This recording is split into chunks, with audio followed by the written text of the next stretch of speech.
This is the test for planning committee, 8th of February.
Good morning and welcome everybody. I'm pleased to welcome you to this meeting of the Winchester City Council's Planning Committee, taking place in the Walton Suite of the Winchester Guildhall, and the time is now 9:30. My name is Councillor Jane Rutter. I'm Vice Chair of the Planning Committee, and in the absence of the Chair, I will be chairing this meeting. Firstly, I will introduce the planning officers here with us today. We have our planning office manager, Alorna Hutchins, legal advisor, Daniel Lucas, and clerk for the meeting is Claire Buchanan to my right. The case officer for the first item is Jordan Wiseman, and sitting on either side of me are the elected members. This meeting is being live streamed and recorded to the Council's YouTube channel. Subtitles are available, and advice on how to turn this on is set out on our website. Can I remind members to use their microphones and to speak directly into them, but not too close. Please do not turn away when speaking to enable your comments to be picked up on the recording of the meeting. In addition, please can everyone ensure their mobile phones are on silent or turned off entirely. In the unlikely event that it is necessary to evacuate the building, the fire alarm will sound. Please follow all the instructions given to you by our team. And I'd like to direct you to the handout provided on your chairs, or the information slides displayed as you walked in and during the breaks for further guidance about the meeting. Finally, can I welcome members of the public to the meeting? And I will invite you forward when it's your time to make your contribution. Before we turn to the agenda proper, I'd like to nominate a vice chair for this meeting, and I'd like to nominate Councillor Chris Edwards. Do I have a seconder for that, please? Yes, Chair, I'll second that. Thank you, Councillor Westwood. Is that agreed? Agreed. Thank you very much. Chris, if you'd like to just move up. Thank you.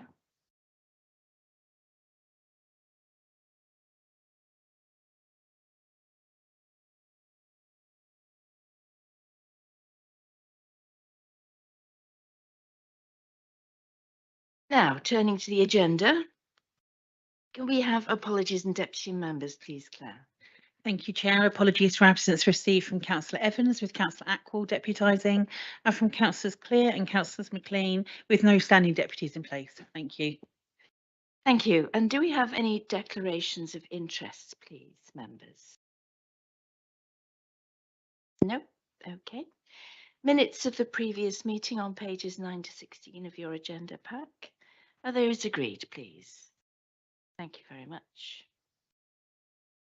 We now turn to the, oh yes, we need to adopt the update sheet as well as an addendum to the agenda. Is that agreed? Thank you. We now turn to the planning applications. And the first one, item number 6, reference 220172 FUL, land adjacent to Infield Cottages, Ingoldfield Lane, Soberton. And the officer presenting is Jordan Wiseman. If you could bring us your presentation, please, Jordan. Thank you. Thank you, Chair. So to begin with, on the first slide here, you can see the application site hatched out in orange on the screen, along Ingoldfield Lane, Ingoldfield Cottages just to the north, Ingoldfield House to the south. This next slide is just a location plan again, outlining the site in red and in blue the remainder of the land owned by the applicant.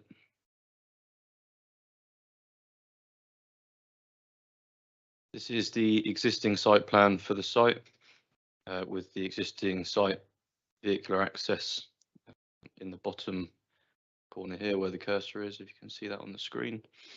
And this also demonstrates the planting which screens the site from Goldfield Lane.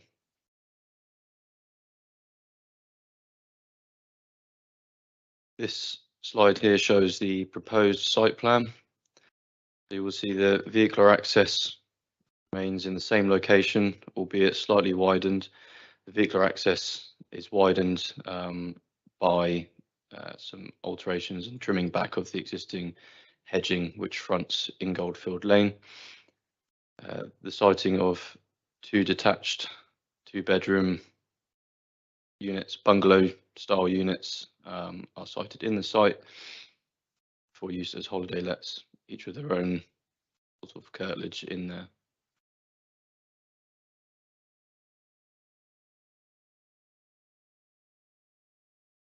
Next slide shows floor plan, roof plan and elevations for both of the units. Both are identical. See 2 bedrooms, open plan area inside, and the street scene proposed on the bottom of this slide here shows how they would appear in the street, albeit this wouldn't be the view you get from Ingoldfield Lane because they are sat behind some quite dense and mature vegetation there.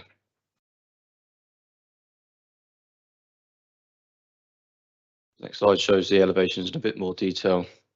The east and west elevations on the top and the north elevation and south elevation on the bottom. Moving on to site photographs. These photos here show current situation looking into the site through the existing vehicular access. This next photo is from within the site looking towards the north with Ingoldfield cottages in your view there, the red brick building.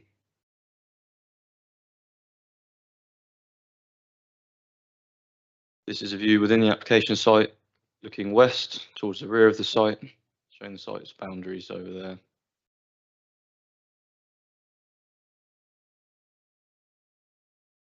This is a photo looking north up Ingoldfield Lane, so this is looking towards Ingoldfield cottages, and this is taken next to the existing vehicular access off of Ingoldfield Lane.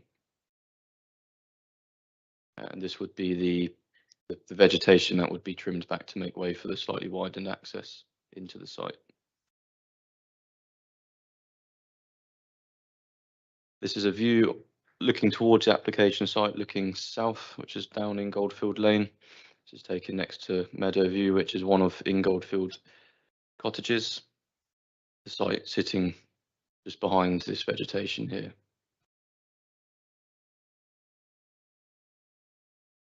Concludes the presentation for this case, and the application is recommended to permit.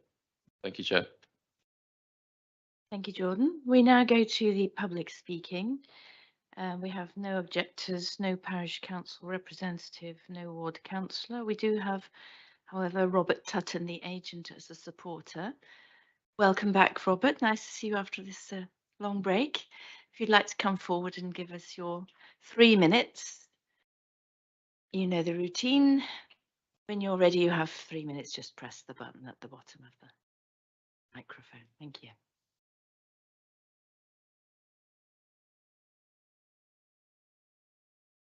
Thank you, Chair, for allowing me to present this deputation in favour of my client's proposal and the officer's positive recommendation. In order to support a prosperous rural economy, Section 84 of the National Planning Policy Framework calls for the growth and expansion of all types of business in rural areas and for sustainable rural tourism that respects the character of the countryside. In similar vein, policy MTRA4, this council's adopted core strategy provides for small-scale, low-key tourist accommodation in the countryside that is, I quote, appropriate to the site, location and the setting, and does not cause harm to the character and landscape of the area or neighbouring uses, create inappropriate noise, light and traffic generation.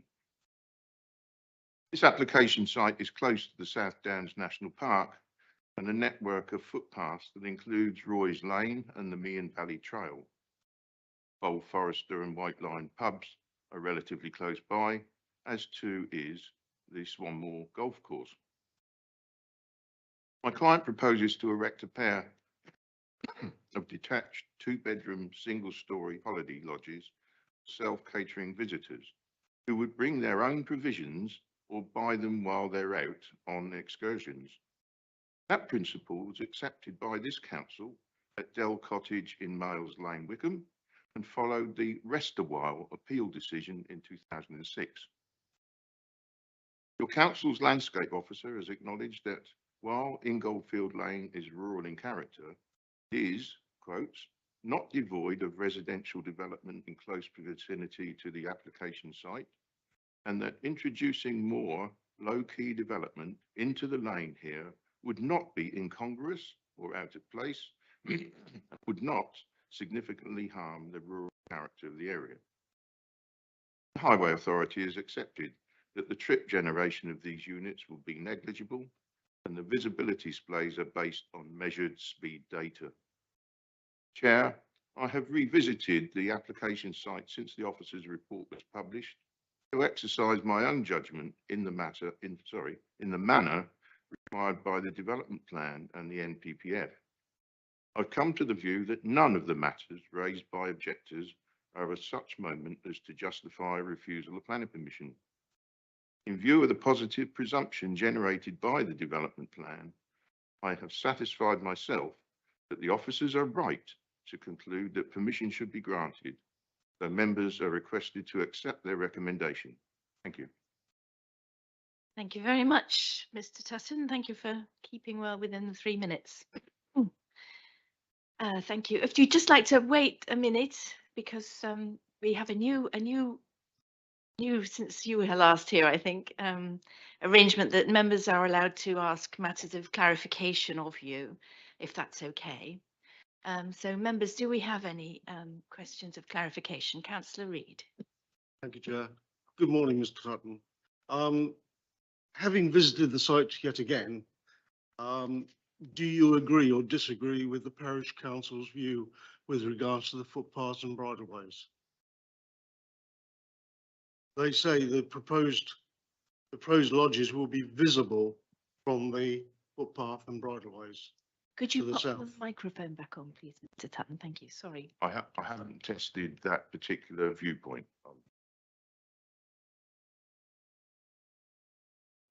Any other matters of clarification for Mr. Tutton? No? Okay. Oh, Councillor Pearson. Robert, good morning. Nice to see you again. It's been a long time. Am I correct in thinking there are some similar holiday homes on the other side of the lane in Field House or that area? Haven't checked that either. I'm You haven't afraid. checked that over, sorry. I'm not quite sure whether official, but I mean, it's, I have strong suspicion actually there are some there, but perhaps the Jordan, when his time comes, can clarify that point. Thank you, Mr. Tutton. Any other questions for Mr. Tutton? No? Thank you very much. You may return to your seat now. Thank you. Thank you. So, Jordan, do you have any updates following that contribution? I've noticed on the update sheet we do have a new condition asking for secure cycle storage for the cottages on the site. If you could just talk us through that, please. Yep, thank you, Chair. So the reasoning behind the condition for the cycle storage was just to ensure that the proposal is in accordance with DM 18, the local plan part 2, and the parking standards SPD, and also in the spirit of it being a rural location for holiday accommodation. We thought it was appropriate to ensure that cycle storage was accommodated for, given that might be one of the activities used for by visitors. And to come back on Councillor Pearson's comment on whether or not there are some other holiday uses along the lane. When I carried out my site visit, it was evident that there were some just to the south of the site down in Goldfield Lane. And I understand fairly recently that planning permission was given for some tourist shepherd's huts along one of the sites down there. So yes, there is an established sort of holiday let usage in the area. Lovely, thank you very much. So we now come to questions of our officer. I will take the whole report. So any questions on the report, it's not particularly long. Councillor Reid? Yeah, can we just go back to the question that I asked Mr. Tutton? Would the officer identify where the footpath is in relation to, and as to whether he feels that they are fully visible from that location? Thank you. Jordan? Yep, thank you. So when I visited the site, there weren't any obvious bridleways or footpaths in immediate vicinity to the site. Having been within the site and assessed the boundary treatments in place and the sort of modest nature of the proposals, my assessment is that any views from anywhere within the public realm would be glimpsed views, not particularly prominent from the public realm. And by way of the design and the condition securing samples of the materials, should permission be granted, we're satisfied that any glimpse views would be not incongruous within the area from any bridleways, footpaths or any other part of the public realm. Can the officer point out where these footpaths are, please?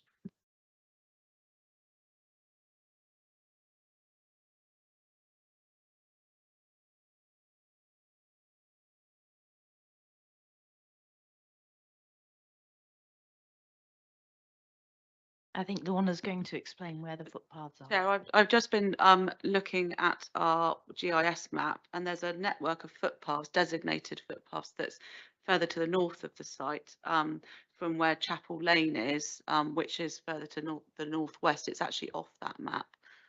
If you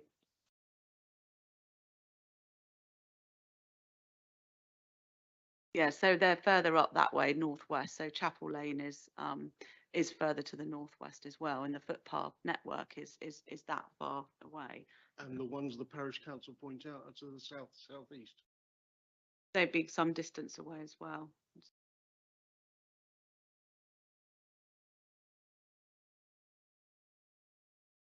There are paths around, but they're not showing on our GIS system as designated rights of way, and so they have a different status.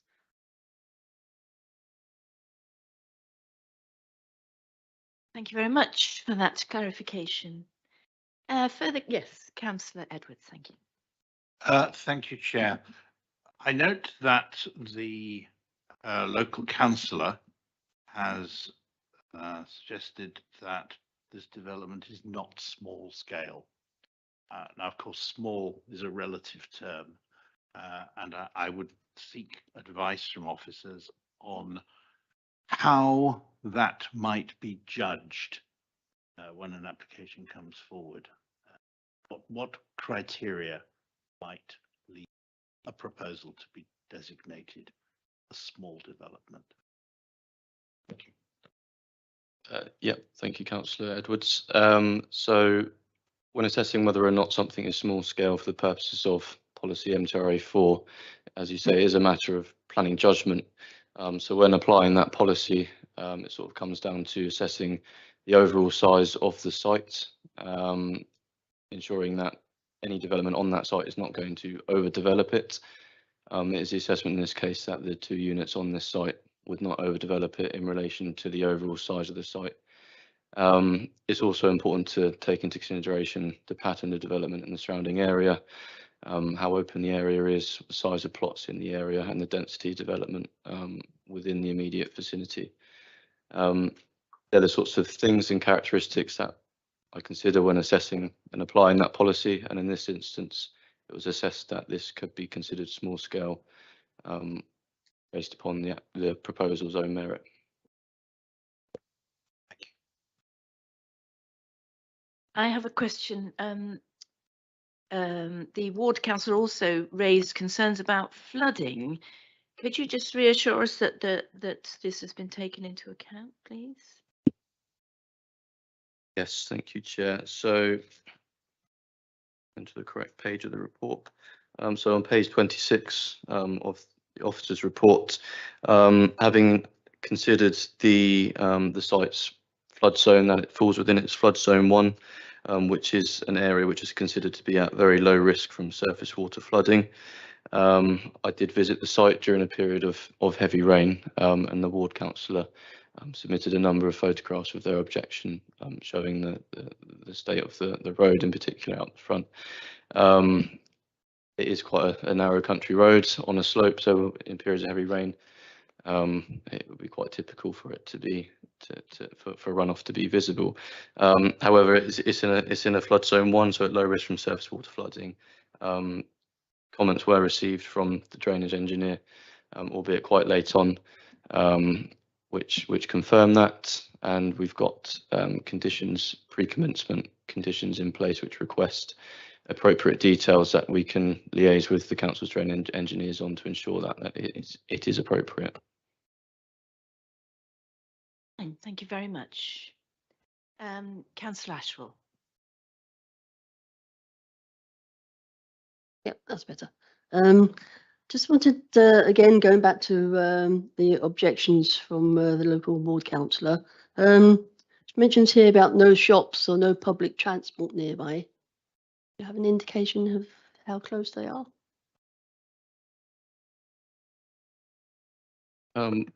Thank you, Councillor Atchwell. Off the top of my head, no. However, the applicant's agent, Mr. Tuttle, when he spoke in support, did highlight a number of amenities within the vicinity. I can't recite those to you. However, it's not a requirement of policy M204 to ensure that it is there are nearby sort of sustainable transport networks or anything like that. It is holiday accommodation within a rural area where that is the attraction for people that may go and stay there. So off the top of my head, no, there isn't much in the way other than what Mr. Tutton presented earlier. Councillor Reid. Chairman, it's a sort of general inquiry. I noticed that under the general comments, this application came to committee because of the number of objectors. However, both the ward member and the parish council also objected, so that would have automatically sent it to here. So why was it only recorded as the number of objectors?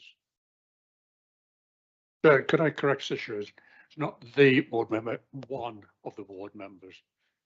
One of the ward members. There are 3 ward members. A ward member, indeed. I think these days, when making comments on planning applications, ward members, singular or plural, and parish councils do need to indicate that should the officer be considering to go against their comments, that it should then come to committee. Now, unless they put those words in, it doesn't register as a request for it to come to committee. I assume that that's what happened here. They have. If you read the report, that's what they've done. Objected to the... They've objected, but did they? Anyway, Jordan, perhaps you could, or Lorna, perhaps you could explain. Chair, I'm just looking through and they've objected, but they haven't made a specific request to call it in. And notwithstanding that, there's enough objections anyway for it to come to planning committee. Anyway, it's here, so everybody should be happy that we are fully considering this application.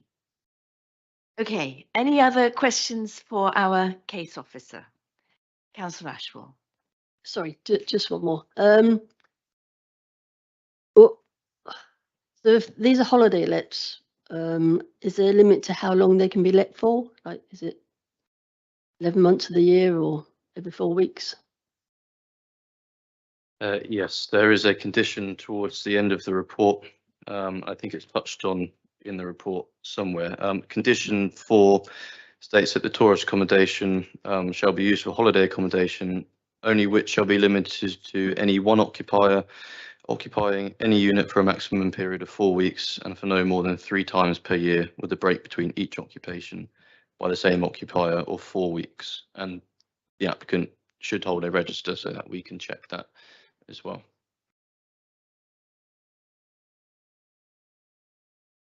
Okay, is that the end of questions? Shall we move to debate? Councillor Pearson. Thank you, Chair. It's an interesting application, and thank you for the very comprehensive report, Jordan. I've lost count of the number of applications, various applications for this site. I think one of the others was a fishing pond in this area, and I think it covered the back of this field. This is, in my view, more sensible. It's not a precedent on this lane. There are holiday lets on the other side of the lane. It is a very narrow lane, as Jordan has quite ably shown in the photograph. And yes, Councillor Atwell, there are no shops. Like the nearest shops, if I recall rightly, are probably Wickham,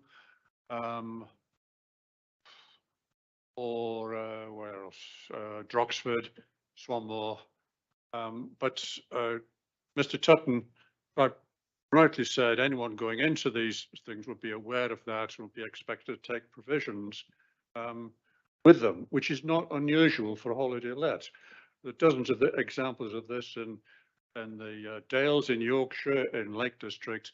So that in itself is not unusual, although it does mean, of course, people either better bring it up to date, get on their bike and do a bit of shopping, or unfortunately get into the car.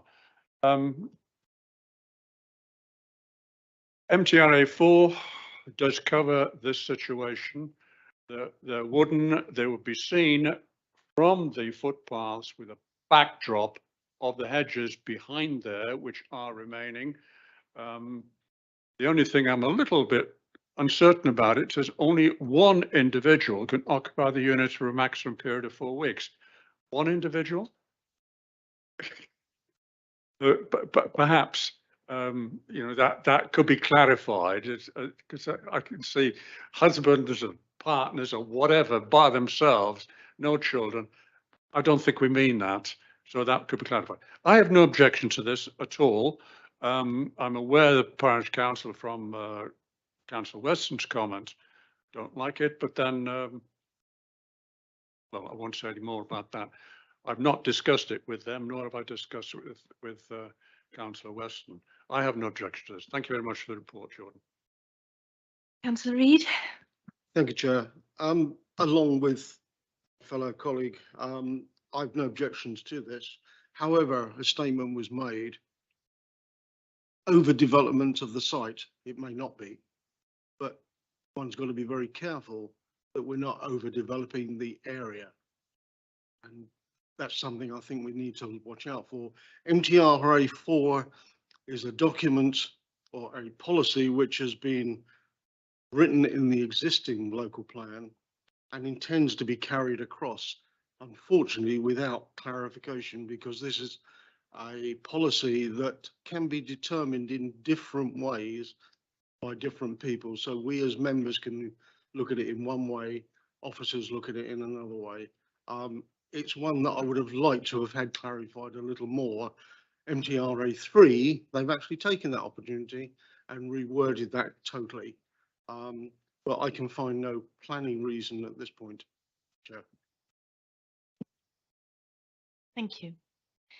I'd just like to say I think I agree with Councillor Reid that one needs to be careful in the future to make sure that we're not overdeveloping in terms of tourist accommodation, these sorts of areas. But I think this particular application is appropriate. With the addition of the secure bike storage, it makes it more sustainable. And I hope that people will come along and enjoy our wonderful Hampshire countryside and cycle about the lanes safely and enjoy themselves. And one occupier means one family unit. Councillor Pearson, it doesn't mean person. Okay, so if there's no more contributions to debate, we will move to the vote. So this application is recommended for approval. Can I see all those in favour, please?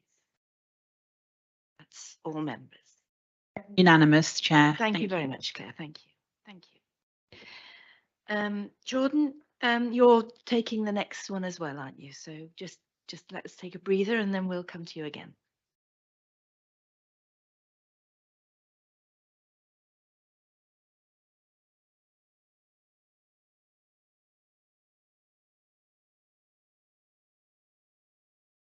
on our agenda, item number 7, is the application on land adjacent to Kestrel Rise, Prickett's Hill, Shedfield.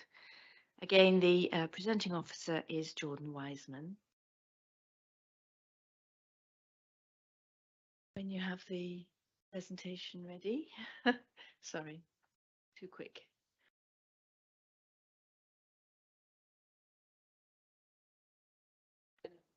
You are here, okay, right. Good. Is that Michael Paxman? Lovely. And we've got David Ogden as well, have we? No, we don't have the parish council. He's stuck in traffic. No, Chair, just there's a major accident on the M3. They're repairing a bridge at the moment, so there may be some delays with public speakers. okay, we do have, I believe. Oh no, that's Councillor Ogden as well. Councillor Langford Smith is here, Willow Tree House application. He's gone for coffee, thinking it's going to be Oh, about yes. 11 to half past. We could take our coffee break now. Sounds a good idea. Yes.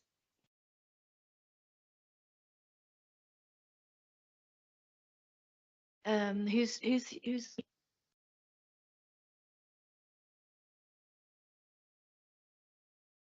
okay, I think given the circumstances of the hold up on the motorway, I'm very sorry about this, but we will bring forward our coffee break to hopefully get them, allow them to time to arrive.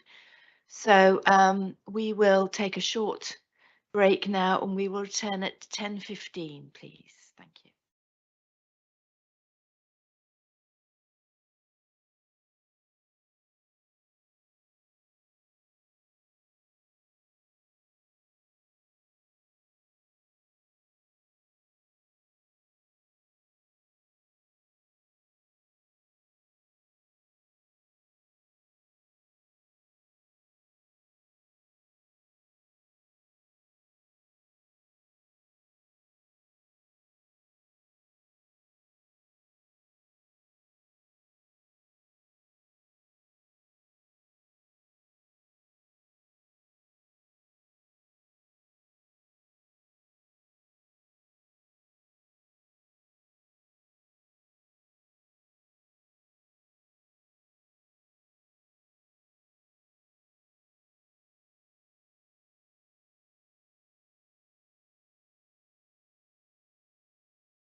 Okay, Claire, are we back online?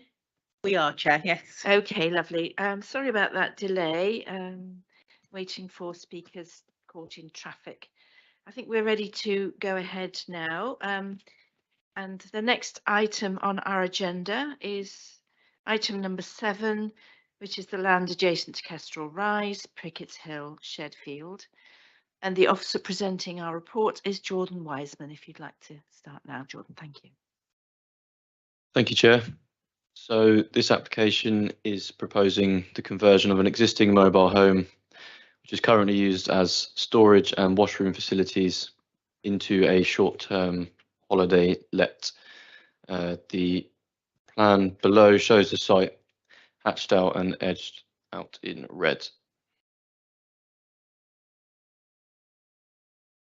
This is an aerial view of the application site, again outlined in red.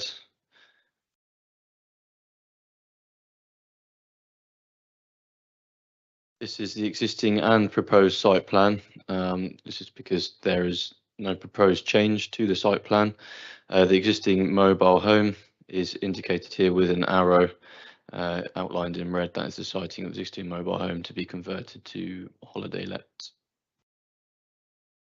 It's probably worth mentioning that the other red blocks here are just other sort of ancillary structures associated with the site, not to do with this application. This slide shows the proposed internal layout of the holiday let.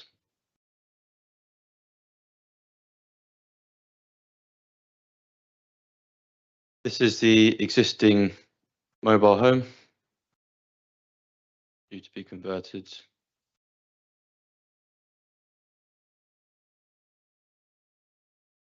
This is a view within the site looking west, back down towards the entrance of the site, and you can see the existing mobile home in the distance there.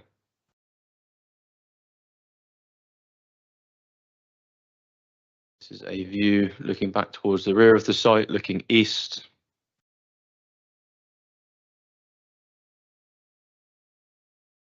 This is a photo taken on Prickett's Hill outside of the site.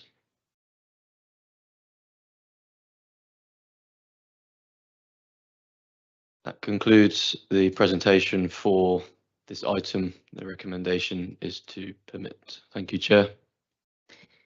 Thank you very much, Jordan. We now turn to public speaking. We have no objector, no parish council representative, no ward councillor. We have Michael Paxman, the agent, as the supporter. So if you'd like to come forward, Michael, to the microphone. You will have 3 minutes. When you're ready, just press the button at the bottom, wait for the red light and come on. And thank you. Thank you. Cheers. Yep. Good morning. Just to discuss this one again, it's a holiday let policy MTRA 4. I'm not sure if you're aware, but holiday lets has been approved on this site already to Shepherd's Huts. The situation was the client was looking to do that and get underway, but during COVID, his plans changed. And obviously with recent bill cost and energy rises and things like that, he hasn't been able to afford to actually do the Shepherd's Huts. So what we were looking at is alternative options. He has this store at the moment, which is, as Jordan says, just used for the washroom. And to convert that into a new holiday let would be the far more efficient and cost-effective way to do that. Yeah, the real focus for him and his partner is to use this to try and start their own thing of being able to provide accommodation for tourists. You know, they want to try and promote local businesses that they're friends with and work in the area. They're basically trying to show off the tourist areas in the vicinity. Yeah, I think it's relatively straightforward. As I say, it's just converting the existing. They will be looking to basically refurbish the inside and outside to make it more presentable. And then, you know, hopefully in the future, if it is something that they can make viable, then look to continue with the Shepherd's Huts if they can afford that. But as I say, policy wise, it's the same as the small scale holiday lets, as you've been discussing with MTRA4. The site is surrounded by very tall trees and set very far off of Prickett's Lane in Shirrell Heath. So in terms of visibility from the road or anywhere else, it's extremely well hidden. And as you can see, the scale of the actual property compared to the land is very small indeed. So yeah, I think that's pretty much it. Thank you very much. Members, do we have any questions of clarification? I have one actually. The current caravan is on site to provide storage and restroom facilities. So where are those going to go to? So currently it's been used as a small holding, so it would have like pigs and chickens and things like that down on site. Ideally, he'd like to move this into a holiday let, move away from the small holding, so there wouldn't be a requirement for that moving forward. So basically, that's the plan. You wouldn't actually need that moving, going further. Okay, that's great. Thank you. And the other question I have, in the previous application, as you saw, we included secure covered cycle storage. Is this something that is available on the site, or is this something that you think the clients would accept as a condition should we decide to add that? Yeah, that's absolutely fine. I think one of the main aims really is to promote the local trails and things like this. So having a cycle store would be great, I think. Yeah, so they would have no objection to that. Thank you. Councillor. We'll let Councillor Reid go first. Thank you. Thank you, Chair. This may be the wrong place to ask it, but permission was granted for a floodlight retrospectively. Is that something I can ask at this point, or should I ask the officer at a later date as to what the situation is with regard? Yeah, that's very important because this is very close to the national park, isn't it? You can ask it of our supporter. Yeah. In an application dated 2019, a retrospective application was approved for a mobile home, pole-mounted floodlight. Is that in situ? Is it still being used? And would it be intended to continue the use of that? Yeah, no, that's fine. So the first application which you'd be referring to, that was the retrospective one when the site's being used as small holding. So really it was a case of the client had animals down there, like lambs and things. And it was really just during the winter months and things, if he was staying there later with them, the floodlight was approved on that basis. So as I said earlier, the idea really is to move away from that to have more the holiday let style as the main focus. So I can't imagine there would be a particular reason it would need to remain. I mean, there would be ideally low level lighting, more basically around the parking areas, a little walkway to the entrance, maybe low level solar lighting or something like this. But I can't imagine there would be a drastic need for an actual floodlight in that sense. Thank you. And lighting is covered in condition number 4. So, Councillor Westwood. Thank you, Chair. I don't know whether this is directed at the supporter or the officer, but I'll ask it. I was interested in where the location of the previously permitted shepherd's hut would be within the site in relation to the current application, so I could understand that. And the follow-up point to that is that there's permission for 2 accommodation units there. I presume that the people travelling there will have a vehicle, a car.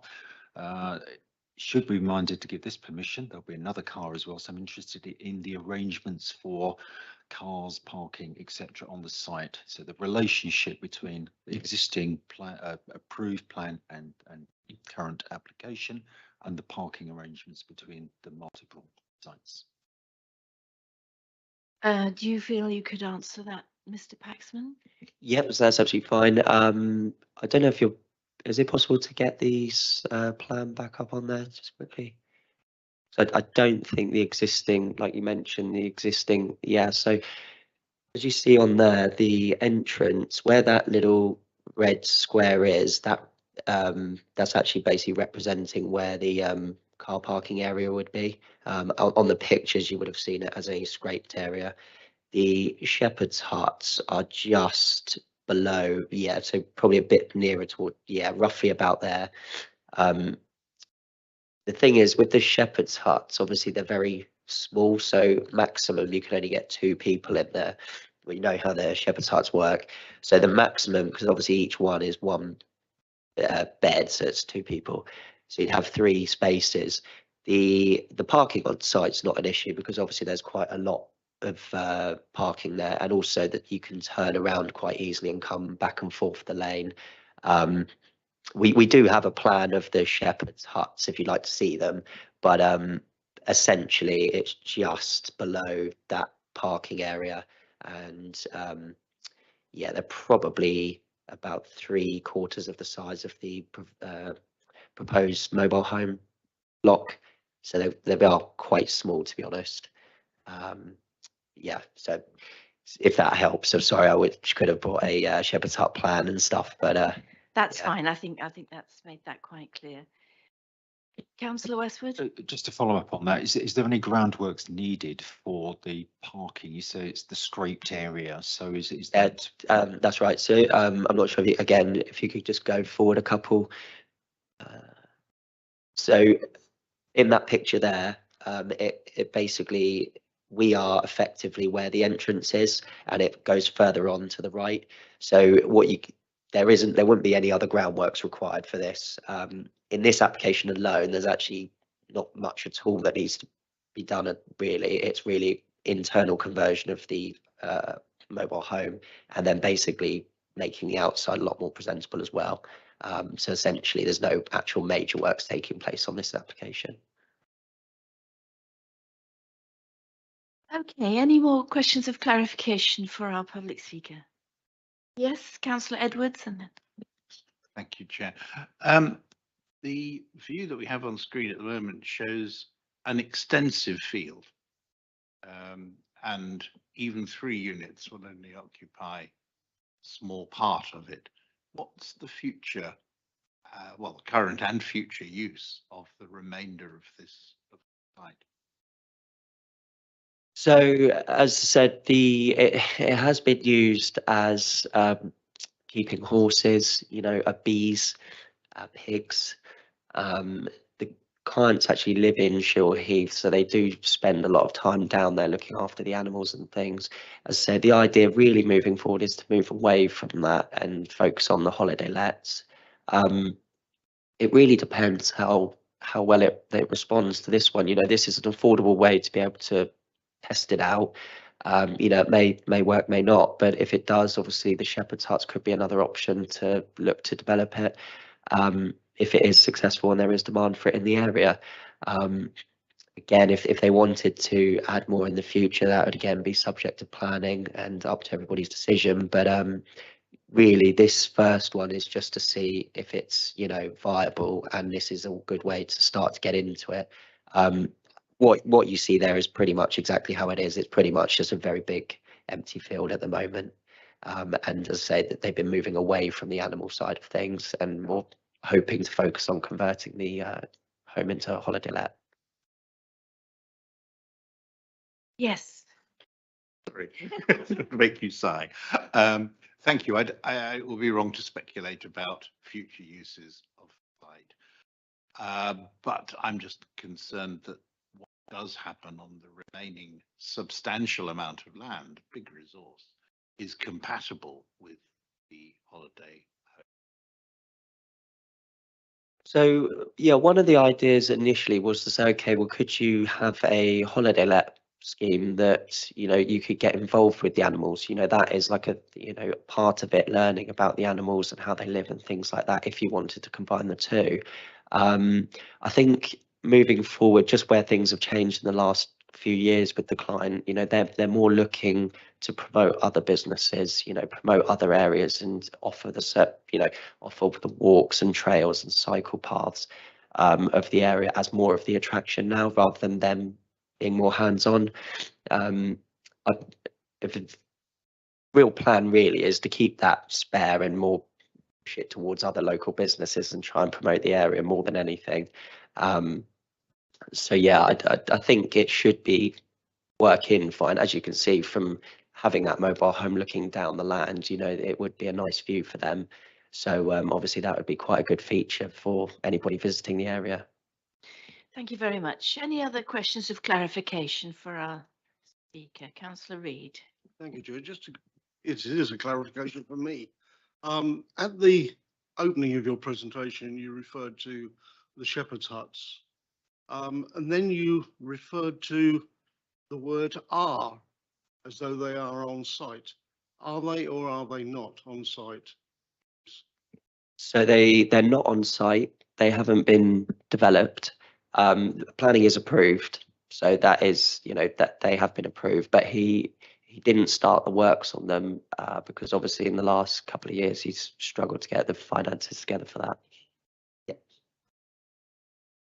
Yeah, sorry about that. Yeah, I think that's probably a relatively recent photo from Jordan. So as I say, no groundworks have taken place at this stage. Okay. Oh, Councillor Ashworth. Yes, sorry. So I'm a bit confused now. So is the intention just to have this one caravan site and then maybe the shepherd huts later? Yes, sorry, it is a little bit confusing because there has been this will be the third application on the site. So the first one is the retrospective, which was to have it as a store, as a small holding, and that's where the floodlight came into it. The second one was to use the shepherd's huts as the holiday lets, which was approved, and basically the mobile home became the store to that effectively, and washroom for being on site and things. So effectively this one is now basically converting the mobile home into a holiday let, primarily because it's far more affordable and viable for the client to be able to do that. If it works and goes nicely, then they would look to then set up the shepherd's huts at a later date if it's viable and they're within the time limit of the expiration date. I think that's eminently clear now. Okay, thank you very much indeed, Mr. Paxman. That's very clear, and thank you for your time. You can return to your seat now. Thank you. Jordan, do you want to add anything to your report following that? No? Yes? No? Okay. Questions to our officer, please. We'll take the whole report. Councillor Reid. Thank you, Chairman. I'm just really like some advice from our legal side. We have an application here which is proposing a tourist accommodation. We also have an application which is still in existence, doesn't expire until the 20th of August. If we grant this particular application based on the fact that it will be the only one, but in essence there could be three there, because it hasn't expired. And the other element was obviously this floodlight, to make sure it's covered within the condition 4 correctly. Jordan? I think it was to myself, Chair. Obviously, I was the legal advisor. So thank you, Chair. And Councillor Reid, yeah, it's a fair question. I pulled up the original grant of planning permission on the previous scheme. So if we call that the 2 shepherd hut scheme, as it were.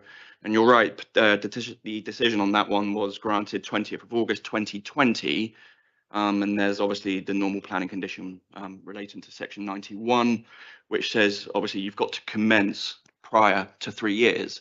So that original planning permission for the 2 shepherd hut scheme will lapse 20th of August this year. That being said, there's also other conditions on that planning permission which have to be discharged, what we call pre-commencement conditions. You probably saw me talking to the development manager. They would have to submit, obviously, to discharge those conditions. And one of those conditions is in relation to nitrates. and water calculating in relation to energy and water matters. So it's in the applicant's gift to make sure that they discharge that condition in a timely manner so they can build out the 2 Shepherd Hut scheme and implement that consent. So you're right to say that is the current position on this site. There is a consented scheme with conditions which still have to be discharged by the 20th of August this year. So your position is you're considering the site as a whole, as well as the application currently before you. If the application currently before you doesn't have an in principle policy objection, then it's again within your abilities to grant that permission, knowing the full site context, that there could be 3 rather than the 1. And it's a fair question. So to answer it in a roundabout way, there could be 3 on there if they can discharge the conditions for the 2 times Shepherd Huts. Your other matter, I think, is a planning concern with flooding, and I'm not qualified about the obviously policies relating to flooding. Thanks. Is that okay? You happy? You understand the situation now? I understand the situation and obviously I need to contemplate that. Okay, thank you. Councillor Pearson. Yes, again, Jordan, and perhaps legal's involved here. We have a site here. Look at the photographs. It's a large rectangular field, which, according to planning permissions, is converted from agricultural to equestrian, i.e. the stable and the horse in the photograph. Now we're saying this is not equestrian, this is tourism. Now, where are we in actual land use definition of this site? Is it becoming a tourist site, i.e. if there's not room for people, children, for example, in the mobile home or the gypsy things, are we saying yes, it's okay if they have tents for those children? Because that's often what happens. Or are we going to put a condition say no, that no camping per se is permitted, or, and we change this from equestrian to tourism and from agriculture to equestrian to tourism, where are we legally in definition of land use on this site? Jordan? Lorna.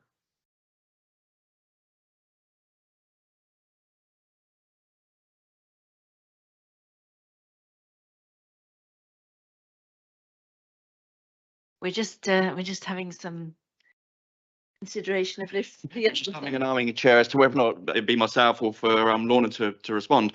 So I think in fairness, Councillor, it's a good point you raised, first of all.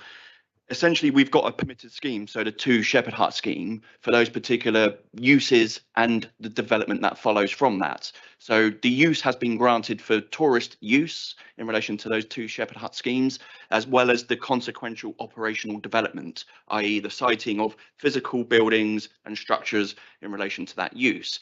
You're also considering currently, and you've rightly heard from the agents in this instance, that the scheme before you doesn't involve what we would call operational development. That is further structures, further siting of components relating to it. Councillor Westwood, I think, also mentioned about the permitted floodlight. And again, you heard from the agent that it was quite minimal. So in the sense, the current scheme before you, you will not see, if you like, the accoutrements coming onto the site in relation to actually achieve the application here. It's more of a use concern, I think, rightly, that the agent is applying for here to allow the holiday use so that there was no consequential breach. So that being said, if the applicant in and of himself submits for planning permission to change that use, it would follow that there is a change of use for this particular area. So essentially, you've got 2 schemes for holiday use on the Shepherd Huts, plus the area now where this is currently located, and there may well be a fallback position in equestrian or agricultural matters. I've not looked at the planning history. So the site, if you were to ask me and put me on the spot, is probably becoming a composite use site. So you've got tourism accommodation, possibly 1, possibly 3, as well as a fallback position in relation to agricultural or equestrian. I'm not too sure. Equestrian is different to agricultural in law. Whatever is the fallback. So you've probably got a composite site here where there is a true fallback, be it agricultural or horticulture, if I could put it that way. Question is quite different from agriculture. We both know that. The fact is, these stables are still on site. There's clearly a horse on that site as well. That's shown in that photograph there. So presumably that horse is bedded down in those stables. So it is still a question. Now he's saying it's multiple use tourism as well. Now, what about the issue about tents? Those are not permanent. They're not buildings. They're temporary. I mean, I've come across the situation with floodlights. This is a permanent floodlight. I have a tennis court opposite me that planning inspector turned down permanent floodlights, and lo and behold, we have mobile floodlights, which apparently are okay. Now, where are we this site? I mean, it's so I understand the agent quite clearly is going to be pushing in favour of. We know from the report the parish council is not keen on this. I've not discussed this with parish council, but let us tie this down exactly what we're talking about. Is it tourism? Is it a question? Because those horses in that stable are still there. What is it? Yeah, I've not seen a definition of multiple use. It's a fair question, Councillor, and I hope I went some of the way to answering to it. So essentially you could have 1 or 3 tourist uses as well as that fallback position. That's as far as I could probably go in this particular instance. Your question about the tenting, well, as we know, tents are not perhaps operational development. There's a test in law, what we call a Skerritt's test: size, shape, degree of annexation to the land, and so on and so forth, future intention, coming from the case of Skerritt's. So tents, be it a 1-man tent, a 2-man tent, a 3-man tent, or a family tent, is probably not operational development. But if the tent became a marquee, a huge marquee, for example, with some degree of permanence and physical annexation to the land, then it can be seen as operational development, which would then mean planning permission or indeed enforcement action if one wasn't to apply for planning permission. So there's fact and degree in each case. When you say tent, it could be a small 1-man tent, for example, or it could be a huge marquee for different uses and different purposes.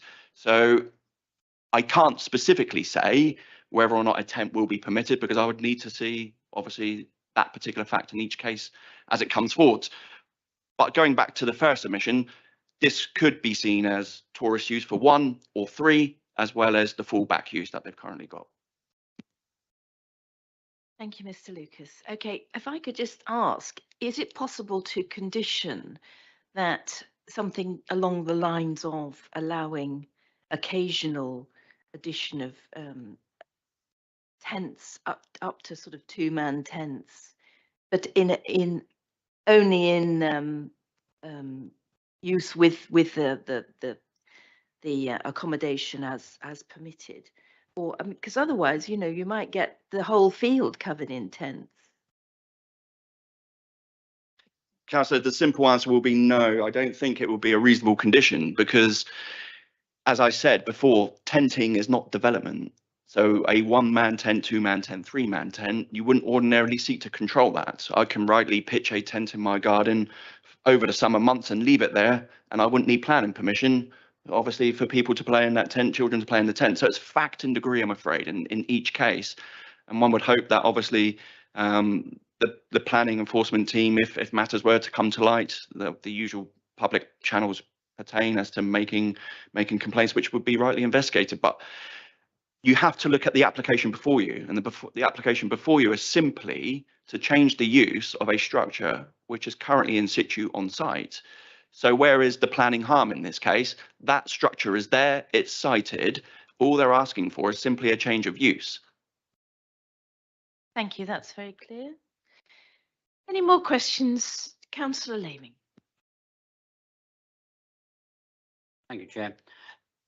We've been talking about nitrates, but we haven't included the phosphates in this particular conversation. What is the position of phosphates on this? Because we have a potential of actually having 3 units on the site. I think I can answer this question, Councillor Laming. The site isn't within an area impacted by phosphates. It is within an area impacted by nitrates, and there is a relevant condition attached to the list of recommended conditions to ensure that they are mitigated appropriately.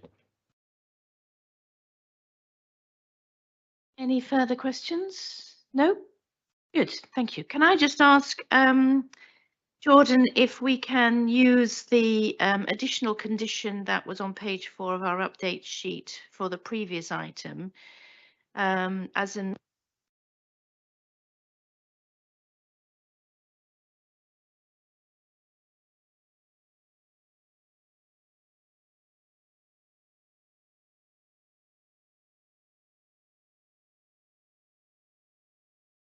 sorry, slight technical hitch there, as an additional condition to provide secure covered cycle storage on this site. And perhaps we could, yes, if that's possible. Yes, Chair, that'll be fine. I've made a note, so I'll carry that same condition over on. Is that agreed, members, to add that condition? Thank you. Okay, shall we move into debate? Can I see any debate on this issue? Councillor Pearson. Thank you, Chair. I've got to admit I'm in a bit of a quandary on this particular site. There's too many examples of, oops, I've forgotten to do something. Can I come back and ask for permission for it? We have a mobile home on site, which apparently, according to the report, is for washing and changing, whatever. And yet when you look at the photograph on page 63 there, that suggests that actually it is being used for accommodation, or at least a picnic area of some sort. We also have the situation, which I'm a little confused about, the stables, not far from this mobile home, and the potential for the additional 2 shepherd huts. Now, I agree with what Jonathan says. These are small units, which to me could have, I'm not quite sure what the definitions are these days. I'll make a plunge. Male, female in the huts and children in tents outside, which sort of opens the door. Is this going to become a camping site? Unless we have some condition to make sure that doesn't happen. And I find that very, very difficult to see how we could do that. As to finding a planning reason to turn this down, I can't find one. Because as Jordan quite rightly says, it's simply bringing a mobile home, which doesn't necessarily need planning permission itself, because it's mobile, i.e. not permanent, presumably to make it a permanent structure, as in mobile home sites that one sees in Colton Common, and then turn it and be honest about it. This is actually a holiday accommodation. If somebody imponderables here, in that bit of it, I have no objection, but what would follow, and I suspect from the report here, is what the parish council is concerned about as well. This is not an area for that sort of development, but I know of no planning permission to turn it down, so I'm stuck. Thank you, Councillor Pearson. I agree, there are no planning reasons to turn down this application. There is an existing agreed permission for 2 shepherd's huts on the site, but that hasn't been followed through yet. The application before us is not for a campsite, it's for one mobile home to become a holiday home. And I think we want to encourage small businesses in the countryside. We want to encourage holiday homes so that people can come here and enjoy our wonderful Hampshire countryside again. We've included an extra condition now to enable people to keep bikes on the site securely so that they can cycle around the lanes. I see no planning reason at all why we should turn this down. Now, what might happen in the future is something that, you know, the local parish council will want to keep an eye on, I'm sure. And that's what our enforcement team are for, to make sure that nothing untoward happens. But I will be supporting this. Councillor Reid. Thank you, Chair. This is a tickly one because I just find it difficult to get to grips with the fact that in the shortness of time, which is not that far away, we could have 3 units on site legally. I think the confusion with the land could have been avoided by only parceling a small amount of the existing land into the application site. Instead, they've covered the whole field, which means to say it's led into areas of concern and doubts again. The one that still gets me concerned is the light that has already got permission, the floodlight, and how we can control that. We haven't attempted to adjust the condition that's attached to this application. Now, I just feel a little bit uneasy about this, and whilst there is no direct planning reason why it shouldn't get permission, I still have this doubt in my mind, and I think I shall be exercising my vote not to abstain from this particular application. Thank you. Any other contributions? No? Okay, this application is recommended for approval. Can I see all those in favour of that recommendation, please? 2, 3. And those against? And abstentions? 2, Chair. Okay, that is permitted. Thank you very much. And in a few minutes, we will change our officer presenting and we will be moving on to the next item. Just give us a few minutes whilst we do that. Thank you.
Okay.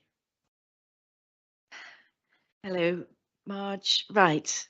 So if we could continue with item number 8 on our agendas, which is at Chaseview, Clewis Hill, Waltham Chase, Hampshire. And our officer presenting the report is Marge Ballinger. Over to you, Marge. Thank you. Thank you.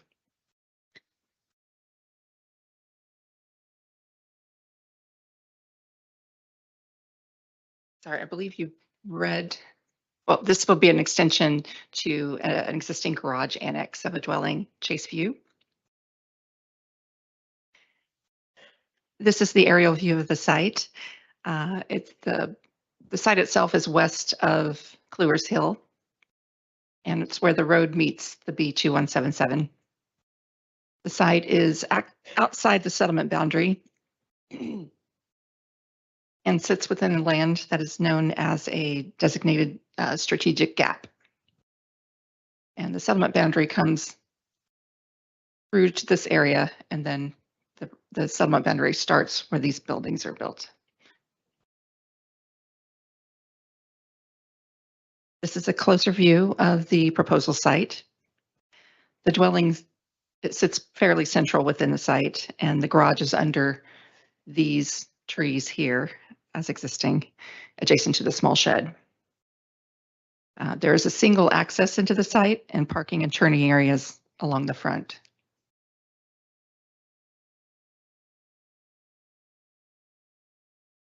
And this is the site plan. This is the proposed, this existing annex is here. And the proposal is to add an extension to ground floor adjacent.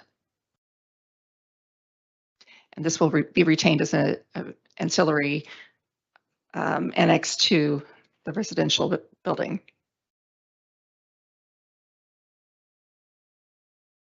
These are the existing and proposed elevations. This was the former garage that has been extended up in the roof. And the proposal is to add a ground floor extension out from the side, approximately 9 meters. Along the roadside, there are no changes.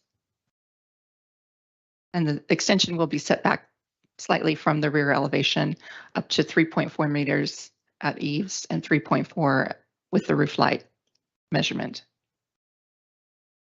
Can I just interrupt? I don't know whether the members of the public can see, but Dolly, can't see on that screen exactly what's being spoken about. That's bizarre.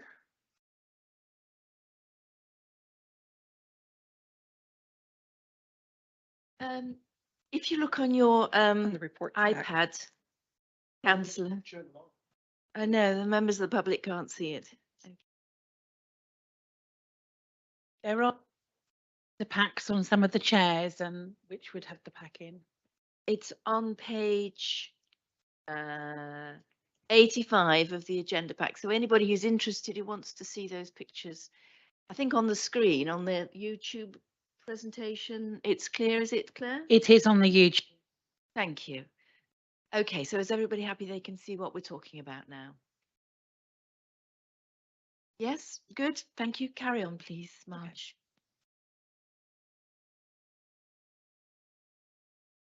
Okay, and these are the ground floor plans. Here's the existing garage with adjacent the kitchen, diner, and lounge as it was converted previously.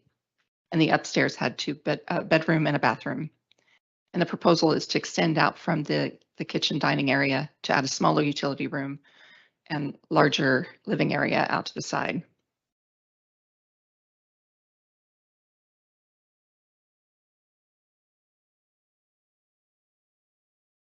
These are existing photos of the site. This is a view from Clewers Hill back toward the converted annex. And photo 2 shows the existing parking and turning areas in front of the dwelling.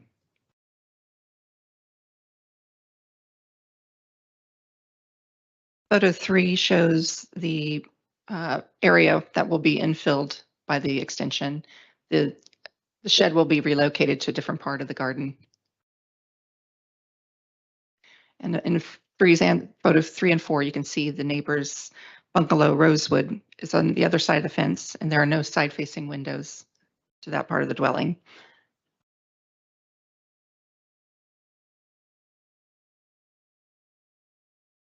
And photo 5 is taken from within the garden that demonstrates the distance between the dwelling and the annex as existing. It's approximately 11.4 meters.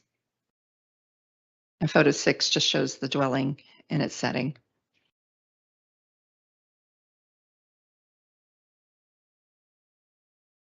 And these are further photos from the public view of Clewers Hill. You can see the existing annex in the area that will be infilled with a small extension. And this is another view from Clewers Hill coming the other direction.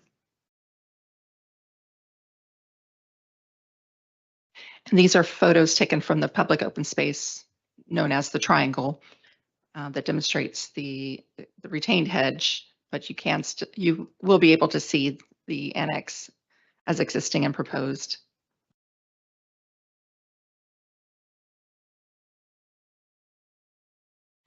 And in conclusion, the extension of the existing annex is not considered to have a detrimental impact to the host dwelling, the character and appearance of the area, or neighboring amenities, and therefore it's recommended for approval. Thank you very much, Mrs. Ballinger. That's great. Okay, we now go to public speaking. We have one public speaker, that is the supporter, Michael Buckley, who's the applicant. Michael, if you'd like to come forward. Thank you for coming along. And you will have 3 minutes when you're ready. You just press the button at the bottom of the speaker unit, that's it.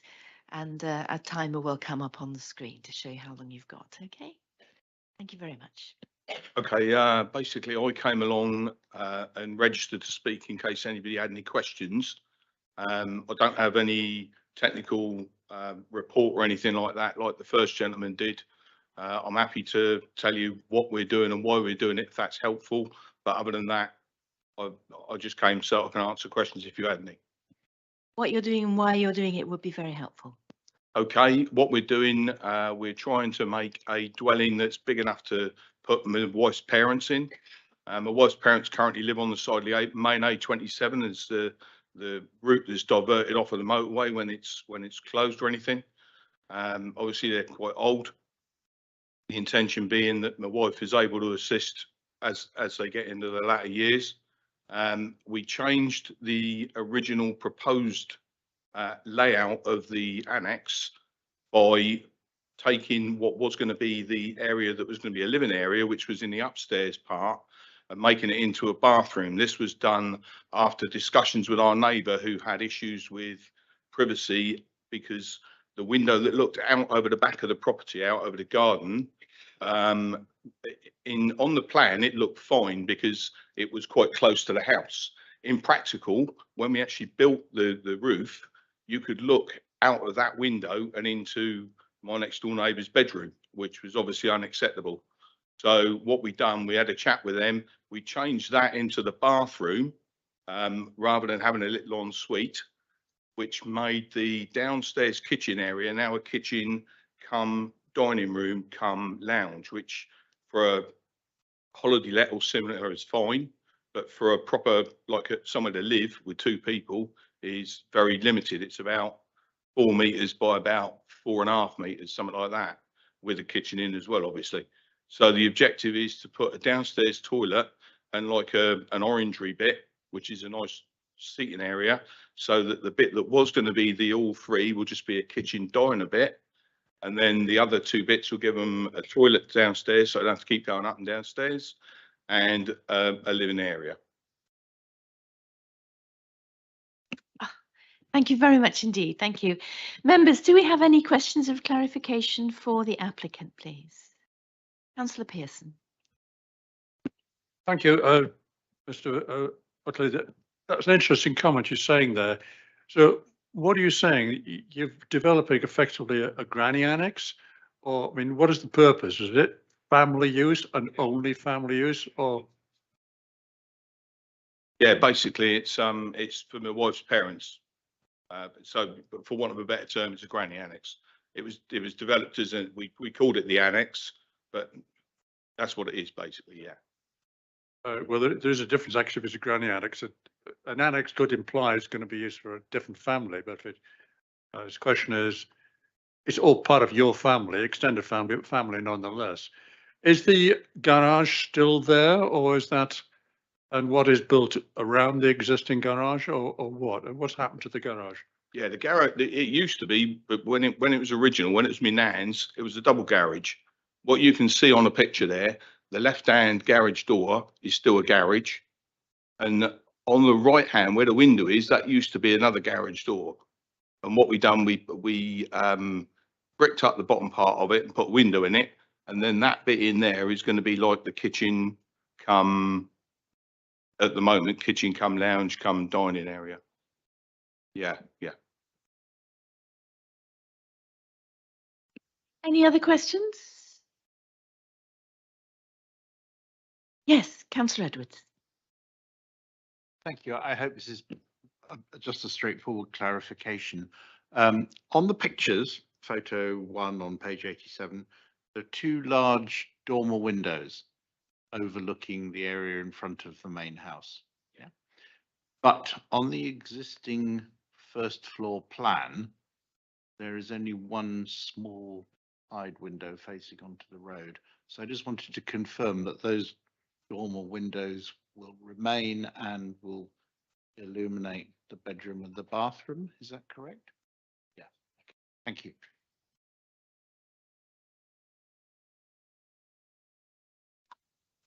I don't think there are any further questions. No, so thank you very much, Mr. Buckler.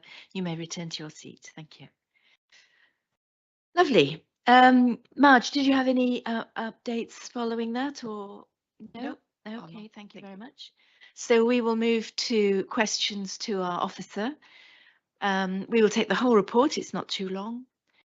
So any questions on any part of the report for Mrs. Ballinger, please? No? No questions? Okay, we'll move into debate then. Any debate? I think this is a fairly clear-cut annex situation.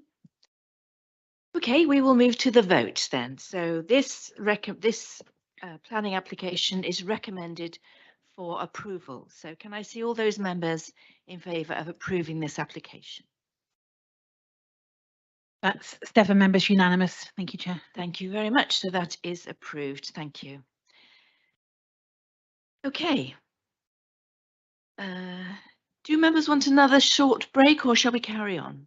Okay, we'll have a short break. We will return at 11:15. Thank you.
Okay, welcome back to this morning's Planning Committee.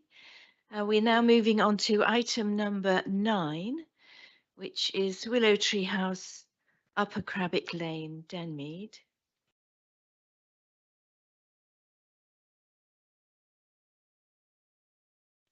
Okay, sorry. So the presenting officer is Marge Ballinger. Again, thank you very much, Mrs. Ballinger. If you'd like to give us your presentation, thank you. Thank you. This application is for a garage conversion to create a home office and a single-story side extension to form a boot room to an existing dwelling.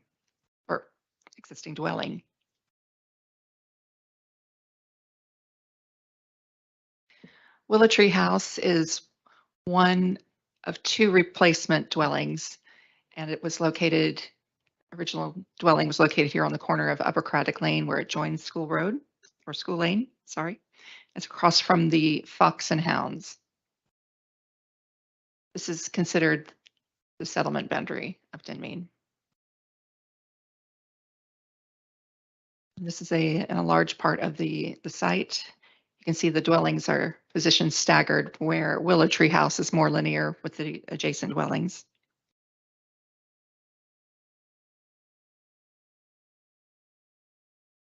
This is the proposed site plan. See, the single-story side extension will be located on the boundary. And there's a small area for planting toward the front that's noted within the drawings as well.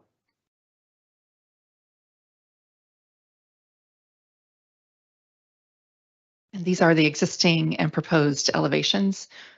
On the front, you will see just a small portion of the extension on the side.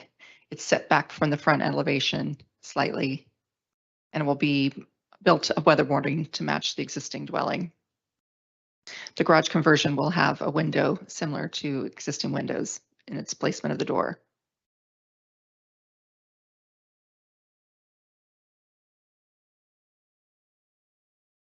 And this is the proposed site plan. You can see the garage conversion retains the space, but just converts it into a study. The boot room will be accessed through the front and will lead into an existing access on the side. And the site has maintained three places for vehicles to be parked off-road.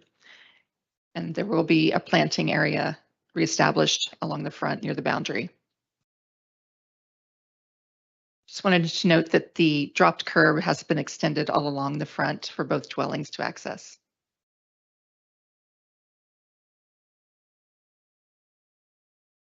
These are the existing sites, and this is Willow Tree House here.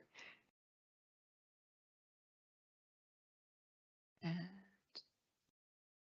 this photo shows the existing drive as it sits currently, and there's approximately 7.3 meters out from the front elevation to allow for 3 parking spaces.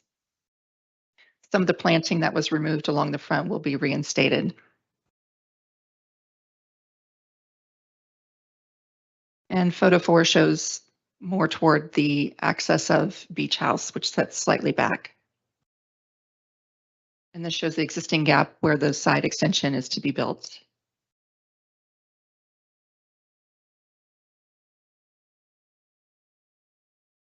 The approximate location where the parking, it's not to exceed where the fence panel is to be. So there will be enough space for 3 cars there.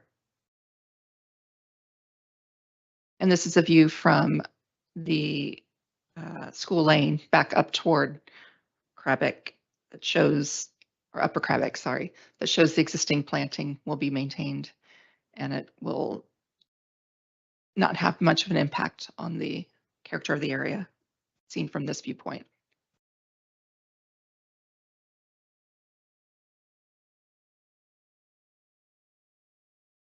And to conclude, the extension and the garage conversion of the existing dwelling is not expected to have any harmful impacts on the neighboring amenities, character of the area, or the site itself. And therefore, this application has been recommended for approval. Thank you. Thank you very much, Mrs. Ballinger. Okay, we now move to public speaking. We have one representative from the Parish Council, Councillor Paula Langford-Smith. Thank you so much, Councillor Langford-Smith. And I know you've been up and down, in and out because of confusion over who was here and so on. So I do apologise for that. But we're very pleased to have you with us now, and you have 3 minutes when you're ready. Thank you. Thank you very much. This committee agrees development subject to planning conditions, which are supposed to go some way to mitigate the impact of developments. The Parish Council did not object to Holmbury being replaced with 2 dwellings. We understand that this was appropriate in this location. However, the development has not adhered to the conditions that were attached to that permission. Condition 5 was that all hard and soft landscape works should be carried out in accordance with the approved details. And if within a 5-year period from the date of planting, any trees, shrubs or plants die or are removed or become seriously damaged or defective, others of the same size and species as that originally planted shall be planted in the same place. And the reason for that was to improve the appearance of the site in the interest of visual amenity. You can see from the aerial photographs that the road is predominantly tree-lined. The officer's report stated that the plot's role is as a focal point in the area and that the large oak trees play a large part of the landscaping of the scene and contribute significantly to the characteristics of the surrounding area. The native hedgerow on the most focal point of the corner and front of this development have been completely removed and replaced with laurel, which is not appropriate in this setting, and it's not in keeping with the surrounding countryside. The oak tree was removed in preparation of the garage that was part of this application. So the oak tree has been removed. Condition 13 was that the parking area, including the garage, shall be provided in accordance with the approved plans and used only for purposes of accommodating private motor vehicles and should be permanently retained. And the reason for this was to ensure the permanent availability of parking for the area. The garage not only ensures parking provision, but also enables parking out of sight to reduce the visual impact of this development. The lack of compliance with the planning conditions that were set by this committee has ensured that this development is an unappealing juxtaposition to its surroundings in a rural setting.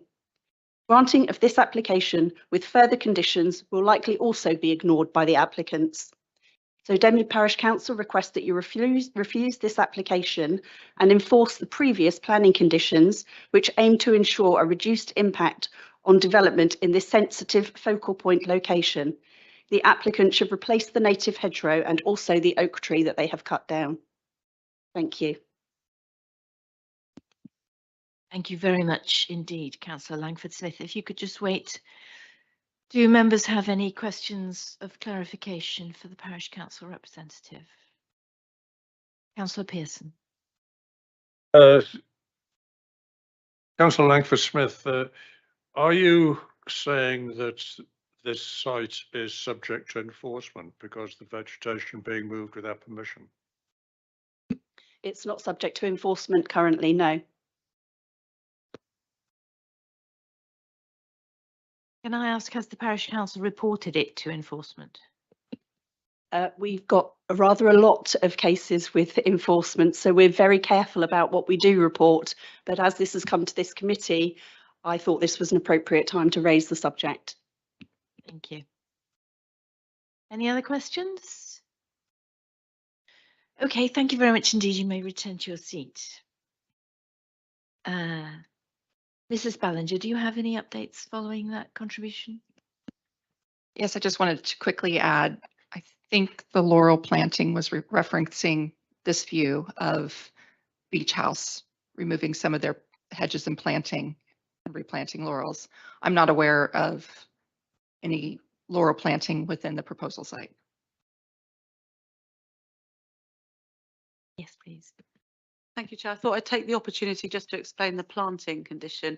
The original permission required that planting should be submitted to us and then planted in accordance with the plans, which did happen.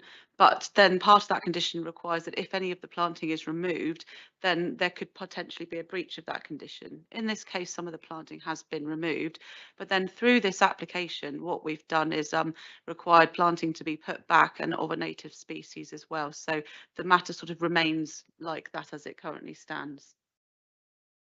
Presumably that laurel hedge is attached to the next door house and not the one that's got the planning application in. Is that right? That's right. If you look bottom left, you can see the bottom arrow points to the corner of the plot or corner of the road, and that's the corner of the road in photo 7. And the oak tree that's been taken down, did that have a TPO on it?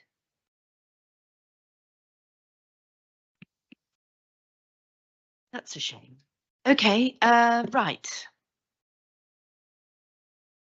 I think we're moving on now to questions to our officer. Oh, yes, good. Councillor Westwood, thank you. Thank you. I want to go back to the oak tree. On the original conditions, was that the vegetation was to remain. I understand there was no TPO on that tree. So if it is to be reinstated, is the oak tree to be reinstated, which was the original condition?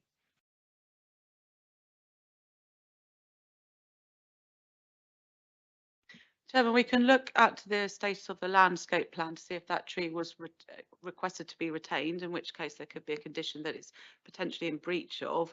We haven't raised an issue at this current time, so I think when we looked at that before, I don't think there is an issue in there. If we wanted that tree to be replaced through this application, we'd have to feel that there was reasonable justification to do so. And given that we've got a boot extension around the other side and the conversion of the garage, I wouldn't recommend that there was justification through this application to insist on the replacement of that tree. But I'll just look at the status, check the status of that for you, which could be a matter outside of the planning application if we felt there was a breach of that condition previously. Could I ask, is there any, I know we've got a request for a plan, landscaping to be approved, is that right? Conditions number 3, yes. Is that going to include the planting of a tree to replace the oak tree or to give an impression of a tree in that place?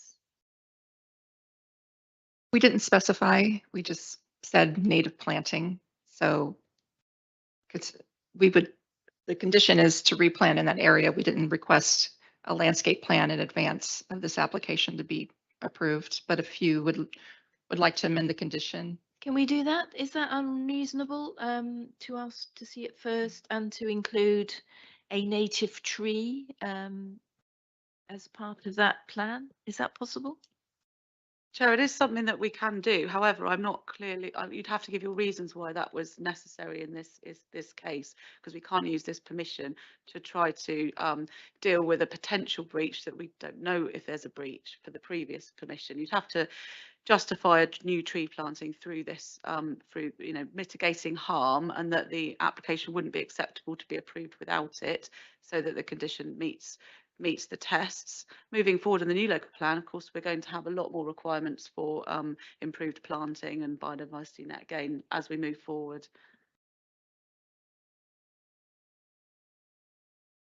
Perhaps we could just suggest a tree as part of the informatives. Councillor Reid. Would it be advisable then for the parish council to raise this as an enforcement issue separately to this application? I'm sure that will be taken back to the parish council as a proposal, as a suggestion. Thank you. Councillor Pearson. Chair, well, I think that depends on who actually removed the tree, whether the occupant did or the developer did. I'm not quite sure what the legal position is. But the question I wanted to ask is about photograph 5. If you can bring that up on, there you go. That one there. There are 2 projections there. One quite clearly is a meter. Can you just speak into your microphone, please, Councillor Pearson? Can you use your microphone, please? Oh, sorry. One, I presume, is either electric or gas meter, I assume there. But above that seems to be a central heating outlet. Is that correct? I don't have that much detail for the site. Because the location of that is surely going to have an issue with the entrance to this lobby boot room area, is it not? Because if the wind's in the wrong direction, the vent gases from that are going to go straight into the house. I think that's a building regs question that I can't answer. Right. Okay. Okay. Well, I'm not going to make a big issue of it, but I mean, Building regs, councillor Pearson. Okay, any other questions? Councillor Ashwell. Just looking on the plans, showing that there's 3 cars for parking. Just trying to judge whether there's actually enough space here for 3 cars, because it looks quite tight for turning and everything.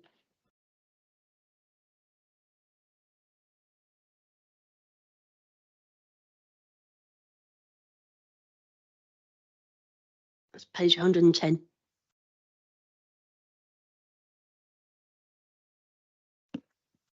I'm sorry, I was checking back to the report. There is a parking standard measurement, and I believe it's 5.5 by 2.5. I thought I had, oh, wait, I thought I had that in my report. But the site has been measured to make sure that there is adequate for those dimensions, not per their car, but for the parking standard. And is it possible for me to add something else about the tree at this stage? Yes, please. I wanted to say when I reviewed previous photographs and tree surveys within the new building, I did see that the oak tree that was removed, it made some sort of comment to be, I believe that's the one that was severely pollarded. So I don't, there were some photos of the tree within the previous application. So I don't, if there is consideration to maybe seeking further potential enforcement or something on that, I would advise maybe looking at those photos just to see if even though it was severely pollarded, if there was a reason to replace the tree if it wasn't at that stage. Thank you. I actually looking at photo 4 again, that looks like that is the tree there anyway, which is next to the next door house and not the applicant's house. So no, that's a separate application, is it? Separate. Okay, different tree. Okay. Right. Okay. Well, trees are obviously a concern, but an enforcement concern and not a concern to do with this particular application. So if we could move on to any further questions, Councillor Laming and then Councillor Reid. Thank you. If we look at page 110 and we look at the boot room, that is butting up virtually to Beach House. So how is the drainage from the roof going to be put in so it doesn't actually trespass on next door? And also where the drainage point goes so it doesn't affect the foundations of Beach House. Sorry, but that level of detail will be assessed at the building reg stage, but I can guarantee that the applicant would not have any permission to have any drainage or pipes or anything to exceed his location plan. Councillor Reid. Thank you, Joe. It's just going back to the parking situation. I noticed on one of the photographs, the actual bed, photograph number 3, the actual bed of landscaping is laid out and it comes back some 2 to 3 feet on the fencing, which makes it very tight for 3 vehicles, I would guess, because if you have to alight the first car, you're liable to alight onto that area. I believe that area is coming forward, Councillor Reid. Sorry? I believe that area is coming forward, the planting area. Yeah. So that the parking is to the end of the fence line. That's what I understand. So they're cutting some of that back then, the landscaped area. That still requires the car to maneuver in a reverse position close to a crossroads. Because those 2 houses actually come out virtually on the crossroads. Mrs. Ballinger? Oh, this is interesting because when the planning permission for the replacement dwellings, they had allowed a parking a visitor's parking area in front of that previous oak tree. And so I clarified with the applicant, is that still something that is in place? But since then, I guess there's an agreement made between the two homeowners that they would maintain their own parking and drive area. And so that the owners of Beach House can use that visitor parking area for their own use, which makes sense. There is an understanding because of the dropped curb that goes over both, that there will be maneuverability. So that fence was, I think, put there just out of courtesy, but yet there is access into each other's gardens if there needs to be some reverse action to be able to pull out on a forward motion. That's my understanding. Any further questions? No? Debate? Any debate, members? No? Okay, this application is recommended for approval. Can I see all those in favour, please? So that's 5, Chair. Those against? 2, Chair. Okay, so that is approved. Thank you very much. And we move on to the final item on our agenda this morning. Number 10 on our agendas.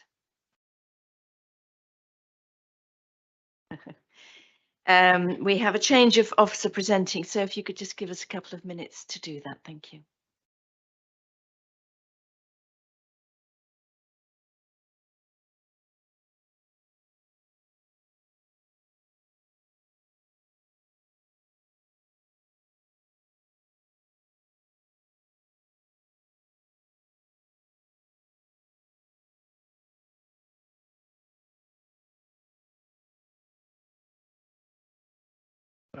Chair, may I ask legal advice on this one?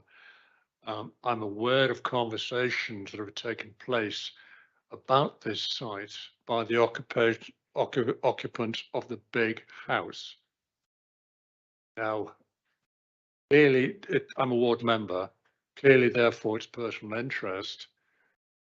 No financial gain, so it's still personal interest. But because I'm aware of these conversations about this site and what's been going on here, am I permitted to stay here and vote, or should I keep my mouth shut? Councillor, when you say conversations, I would need to know what those conversations were, if you were involved, or if it's just something you've heard, or actually it's conversations you had. I can advise you off of camera if you want to, but by just simply alluding to conversations, I need to know those details to be able to give you true and accurate advice. There were conversations going back many years. Obviously, opinions changed because, of course, information is being presented now. Yeah, again, Councillor, were you involved in those conversations? What were the extent of those conversations? You haven't answered whether or not you were involved in those. Well, I know 2 or 3 members of the people who 1, 2, 3, 4 of the families who live on this site. And Councillor Pearson, can I just suggest you have a conversation with Dan outside about this quickly, and we just adjourn the start. We just adjourn the start of this. If we could just item, adjourn to the get some advice from item. Dan. Yeah, if you could adjourn the item, and if you just have a quick chat with Daniel outside so that you can decide if you've predetermined this or not, Councillor. Sorry, I missed. With myself, Councillor, I can't advise you unless we want to have this debate in public camera session. So that's entirely to. It's just quicker and easier if I can do it outside with you and give you the advice. It's up to you. I can do it in public session.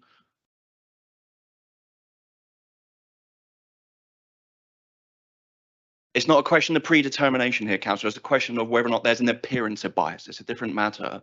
So predetermination is an entirely different concept. It's whether or not there's an appearance of bias in the public perception. So what you perhaps know about predetermination will not bite upon this issue. It's whether or not there's an appearance of bias. And that's what I need to probably have a chat with you about. I'm not aware that I've had any predetermination about this. Again, Councillor, I'm talking about here an appearance of bias. It's a different concept. It's a different legal concept to predetermination. It's whether or not there's an appearance in the public perception that there could be bias here.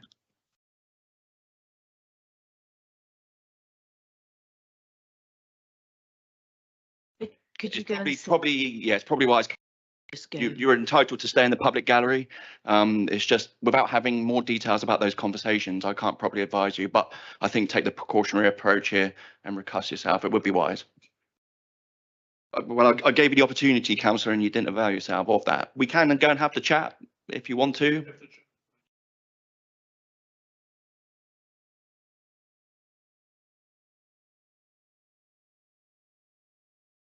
Yes, please, Councillor Pearson, if you wouldn't mind, have a quick chat with our legal advisor and then we will continue. So we will just a couple of minutes. Thank you.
Thank you, Chair. I think it's just a precautionary approach here in this particular instance for Councillor Pearson. Thank you. Okay, thank you very much indeed. So we will go back to the start. This is item number 10, South Lodge Annex, Park Lane, Swanmore. Councillor Pearson is sitting out this one. And our presenting officer is Lisa Booth. So Lisa, if you'd like to give us your presentation, please. Thank you. Thank you, Chairman. Just make you aware there was a slight change in the rewording of condition 3, which is in the update sheet. So this is an application for South Lodge, which is a detached dwelling just outside the main settlement of Swanmore. The property is located close to the road, which is Park Lane, within large grounds which extend to the north on rising land. The building that is subject to this application is an existing 1.5-storey annex building, which is adjacent to the dwelling and partially cut into the bank. The building is timber clad above brick plinth with a clay tile roof. The vehicular access and drive and parking is to the north of the dwelling and the annex, which is shown within the red line. Proposals for change of use of the existing annex to be used for holiday lets and also as ancillary residential accommodation. The main policy for this proposal is policy SD23, which is sustainable tourism. The site has good connection with a number of public rights of ways, and there are several footpaths within a 3-minute walk of the site linking to Bishopswaltham and Droxford. Beyond this, the walking and cycling opportunities are endless, with links to the South Downs Way, Wayfarers Way and Pilgrims Trail. The proposals would provide a holiday let which allows exploring the area by foot, bike or horseback, reducing the reliance on travel by private car for onwards travel. The site for tourism is considered to be very good for introducing users to what the South Downs National Park has to offer. The site is not in a totally isolated area, with some residential development along the surrounding roads, and the centre of Swanmore is less than a mile away.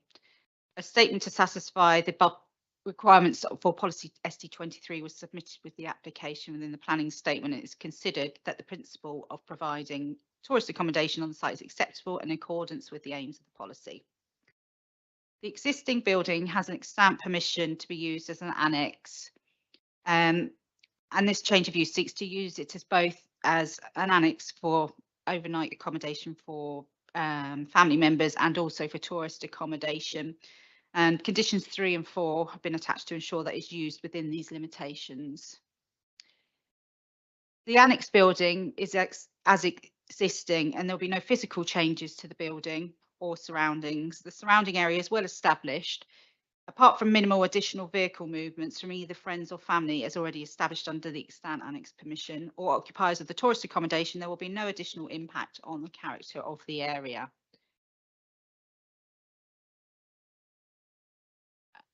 The existing building is set away from other neighbouring properties, so they're not considered to have any detrimental impact, with the nearest property being 95 metres to the west. Going back to the location plan, and Swanmore Park House being 250 metres to the north. The site is accessed from a private drive which serves Swanmore Park House, with the existing access to South Lodge being located approximately 100 metres from the entrance piers to the private drive. It is understood through evidence provided that the applicant has a right of access over the private drive. Objections have cited that this is only for the applicants and not for visitors. However, this would be a civil matter between the two parties to come to an agreement on, and is not something that would warrant a reason for refusal. Objections will also concern potential noise and disruption from users of the accommodation, and this has been considered as part of this assessment. There is a good distance from both Swanmore Park House residents and Crookwell House. The annex tourist accommodation is directly next to South Lodge, so should there be any unwanted noise or disturbance, it will be dealt with quickly.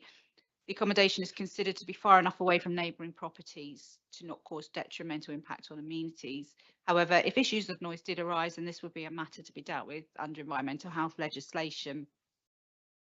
Concerns have also been raised regarding visitors accessing the site from the north and driving through Swanmore Park grounds instead of using the southern access, and regarding future occupiers walking through the private park grounds with dogs and children.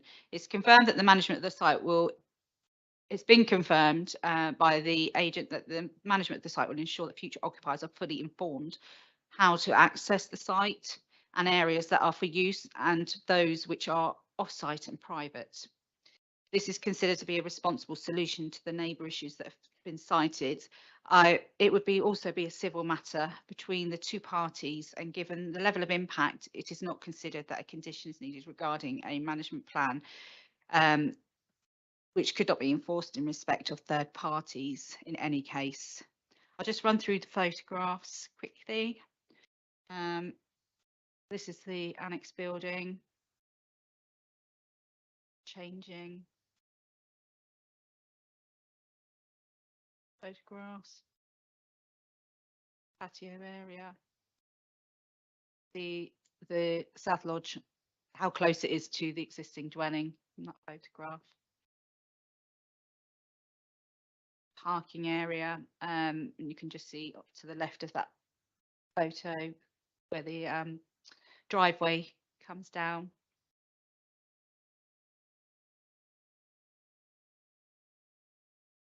The entrance, which comes up along Park Lane. That's the entrance to Park Lane, which goes through Swanmore Park, and there's a little recessed area there, which you can see my car parked, and a pedestrian gate from the other way.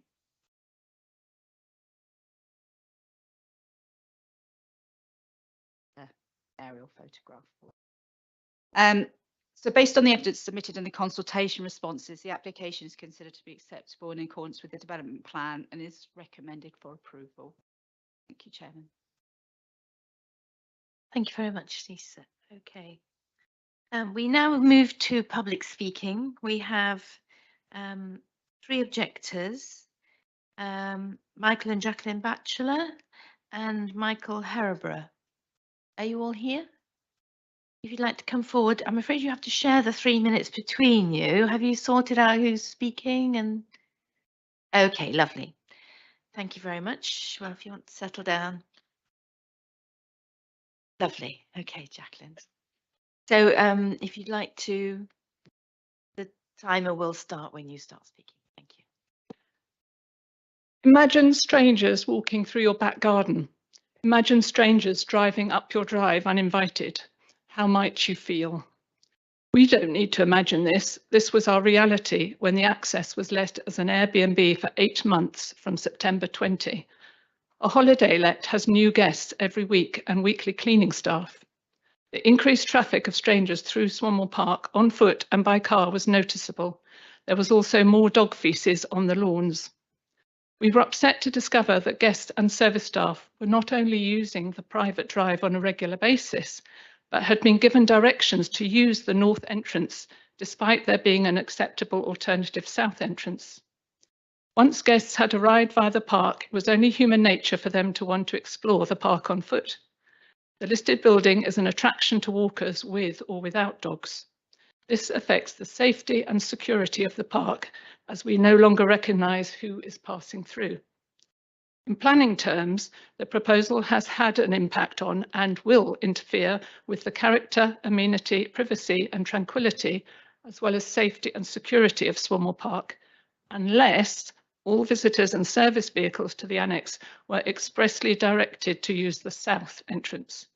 This would still use 130 metres of private drive owned by Swanmore Park, over which the applicant has a right of way, which they actually have no legal right to pass on, but this would avoid significant disturbance to the neighbours.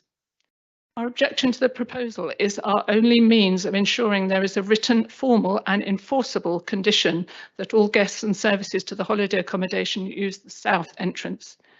If the committee is minded to accept the application, we ask that it only be granted on this condition. This would not detract from the applicant's business, but would protect the privacy and safety of Swanmore Park, gardens and residents.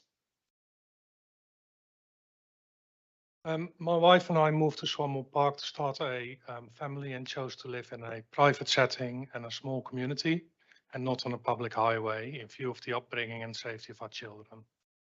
We now have a 3-year-old and a newborn, and the private drive of Swanmore Park runs all the way through the park and splits our property into 2, with the garden and the house on opposite sides. Obviously, we care greatly about the amount and type of traffic on the drive between our house and the garden, as well as some community control over who enters the park. Permitting holiday let in the park substantially changes the park in its nature and setting. It makes us very anxious about the use of the drive and the safety of young children in the park. We therefore have objected against the planning application. Should the committee decide to grant permission, we would request this to be granted on the strict condition that all guests and related services are only allowed to access the property via the south entrance of the drive.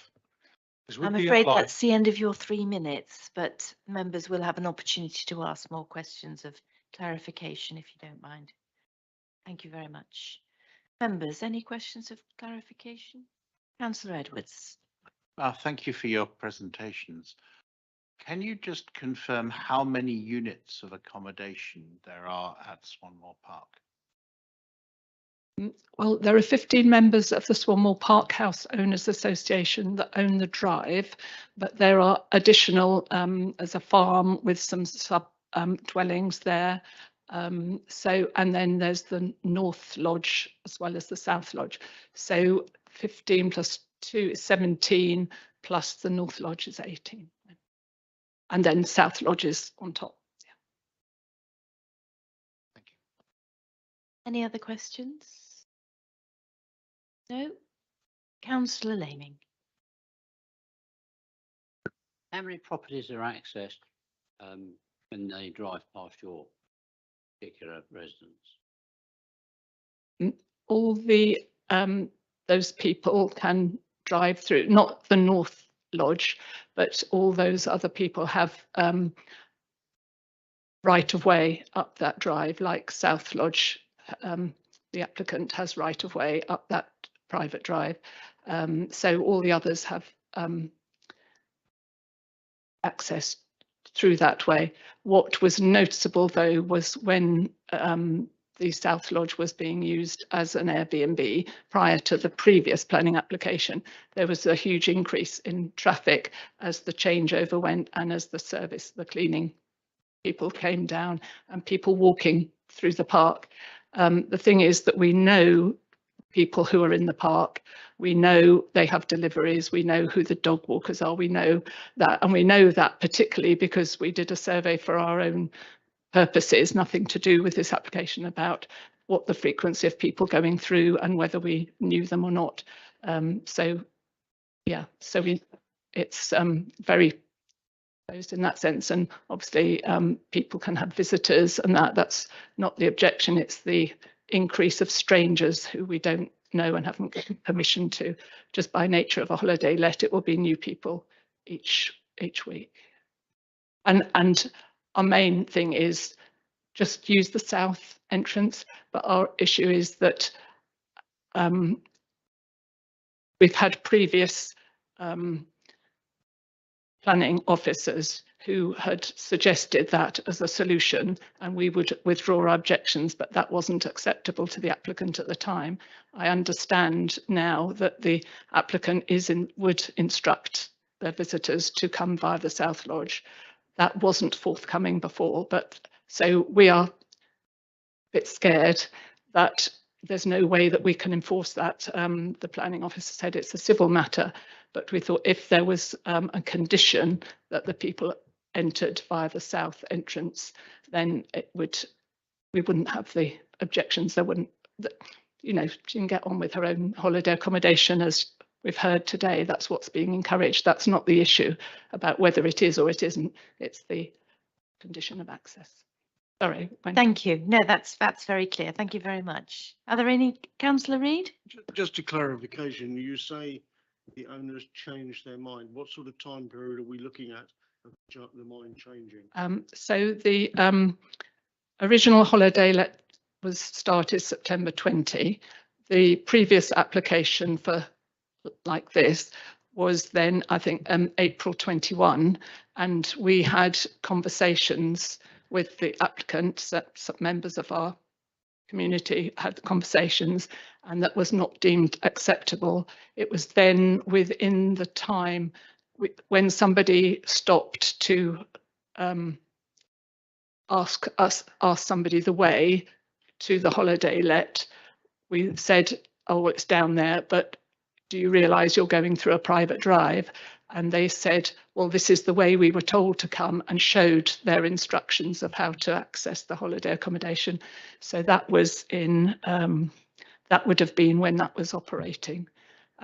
So then it's another year on when then the application was withdrawn, and now it's another year on and the new application. And it's only in the last,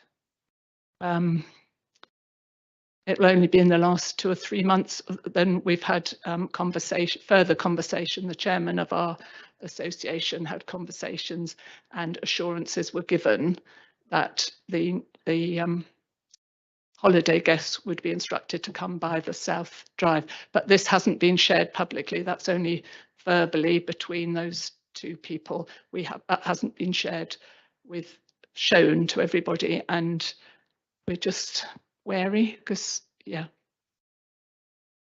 Thank you very much. Maybe this is something that we can into this. Indeed.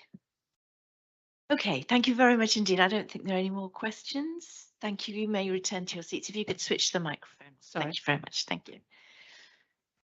Lovely. And we have a supporter, Neil March, who's the agent. And we only have Neil who's registered to speak, I'm afraid.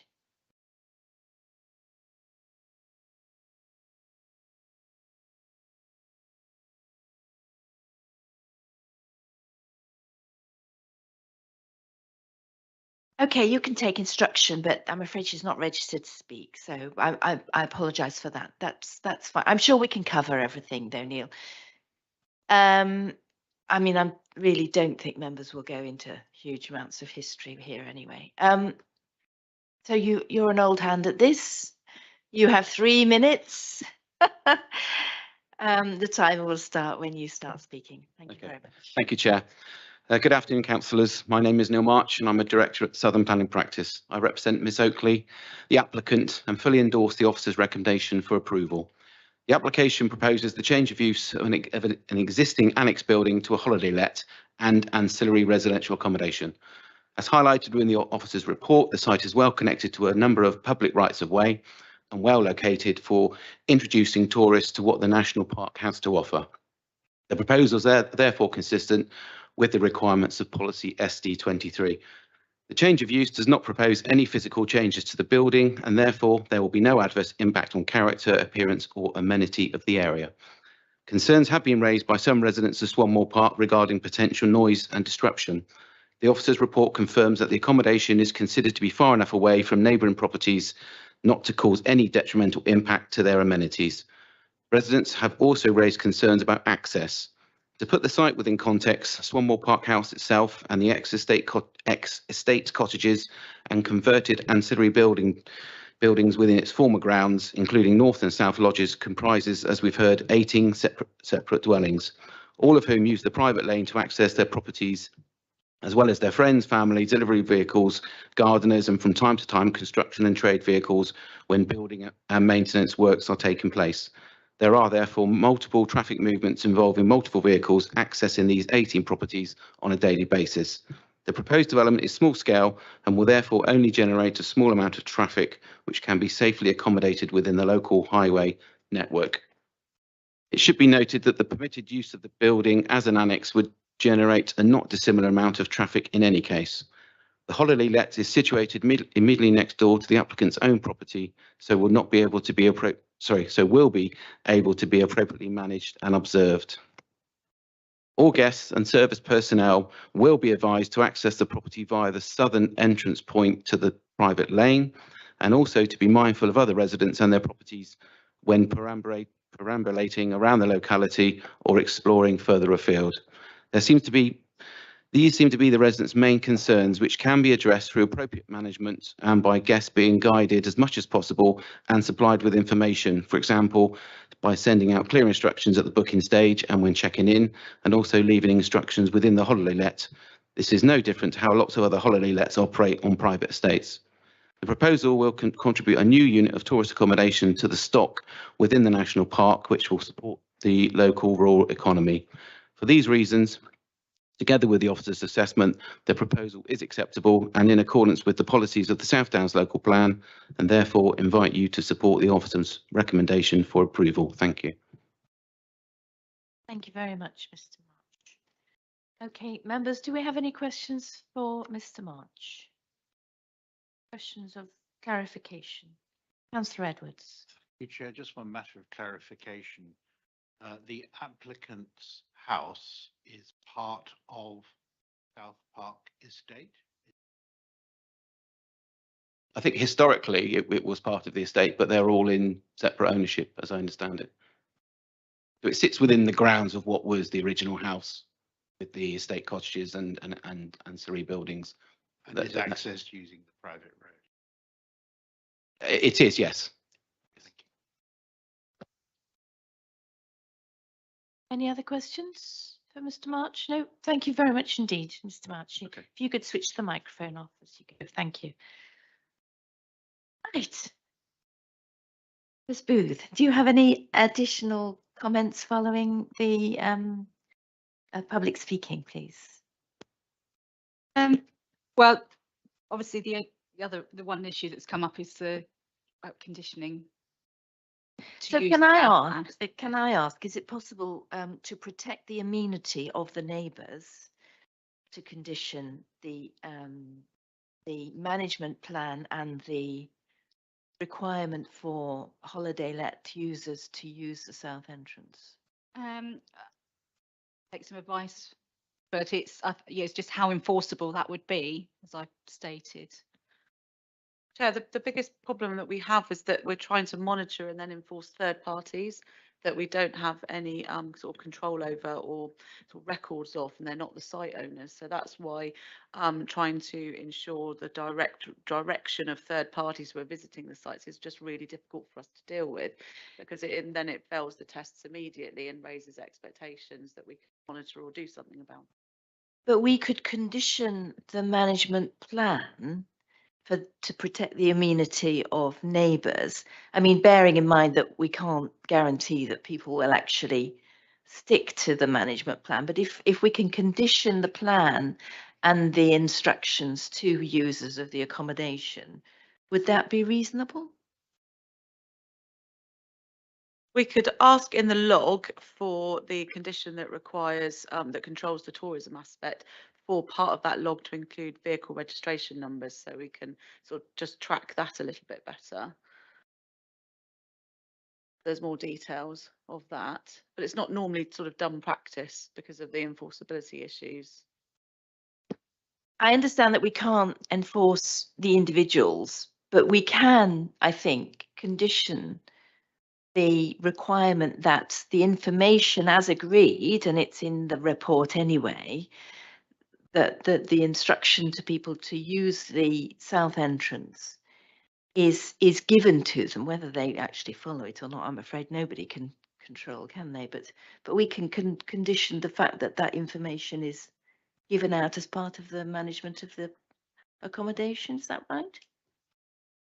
When we've had management conditions before, it would often include that type of information as well, and it's reasonably necessary in that respect. It is just the enforceability of the details that are there, but we would often have management plans that we do say it should be followed in the management of the site.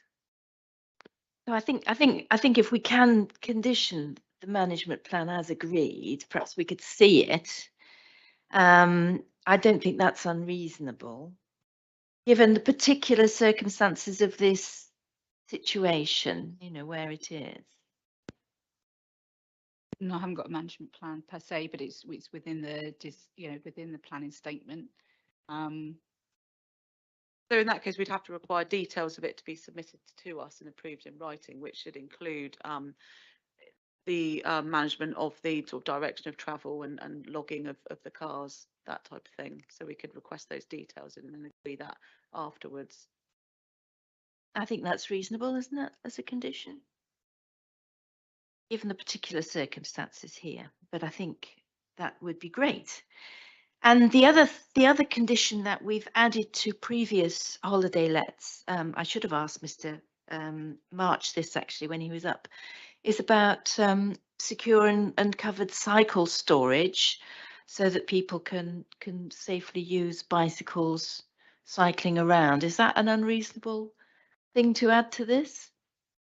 We've added it to our other types of tourism applications, so the same the same like rules apply, I suppose. So the same, it's just as necessary. Good. Okay.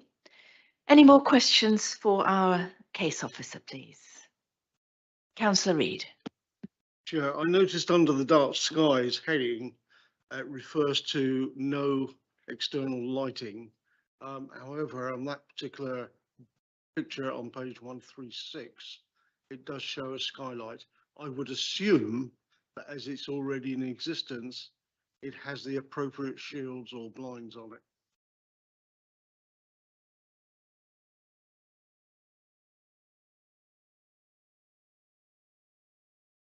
Yeah, I mean, normally it's if that's existing, that you can already use it as an annex build. It's quite difficult. So it's normally any additional lighting. I mean, I would assume that there's bedrooms up there, that there would be a blind on it anyway. But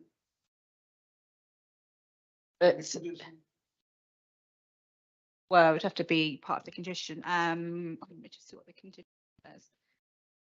I can, I mean, maybe that we can alter the condition to the roof lights, to add in the roof lights, sort of standard condition. It's difficult because it's already existing, so what do you think? We've just discussed, because it's a change of use effectively, and the use of it, the nature of the use of it might change, but we just don't think that's like reasonable, because that building has existed in that state for so many years. So we wouldn't want to sort of impose that new condition on it in terms of the dark night skies. because we're looking at the use rather than the sort of operational development and new windows. It's hard to really say that there's any difference between somebody occupying it as an annex or as a tourist use.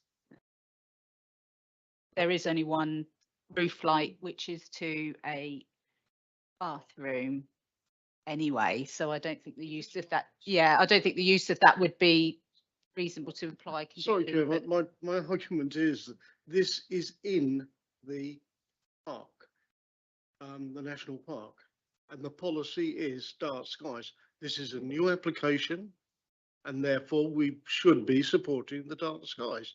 If we're not going to support it, then It's just that the building is existing. It already exists in the park. So that's what the argument is. But yes, that's for members to consider. We gave our advice in respect of, you know, the intensification of the use isn't going to be so different. There's a potential to remove permitted development rights for the roof, for further roof lights to further prevent anything like that. There is that option, but that's quite a significant withdrawal of the rights, but it's something for members to consider as well. Okay, so we can't put that condition on, but I'm sure that we can request to the developer, well, to the owner who is here today, that she could make sure that there is a blind on that window so that the dark sky is respected in the national park. And she's nodding her head. So I think that's a positive affirmation of that request. Okay, where are we? So are there any further questions for our case officer? If not, we will move to debate. Debate? No? I've looked at this very carefully. And I think with the addition of the conditions that we have mentioned, a condition to see the management plan, approve the management plan, and that will include the instruction to holidaymakers to use the south entrance and also secure covered cycle storage so that people can come with their bikes and cycle around the area, the lanes, and enjoy our countryside. And to protect the amenity of neighbours, again, that condition on use of the south entrance and respecting the private areas of the park. So I'm happy that we have covered the areas of concern for near neighbours, and that this is a suitable holiday let to approve. Are there any other contributions to debate? No? So subject to those two new conditions, this recommendation is to permit to approve this application. So can I see all those in favour, please? That's 6 unanimous, Chair. So that is approved. Thank you very much. And that's the end of today's Planning Committee. Thank you very much, everybody, for coming along.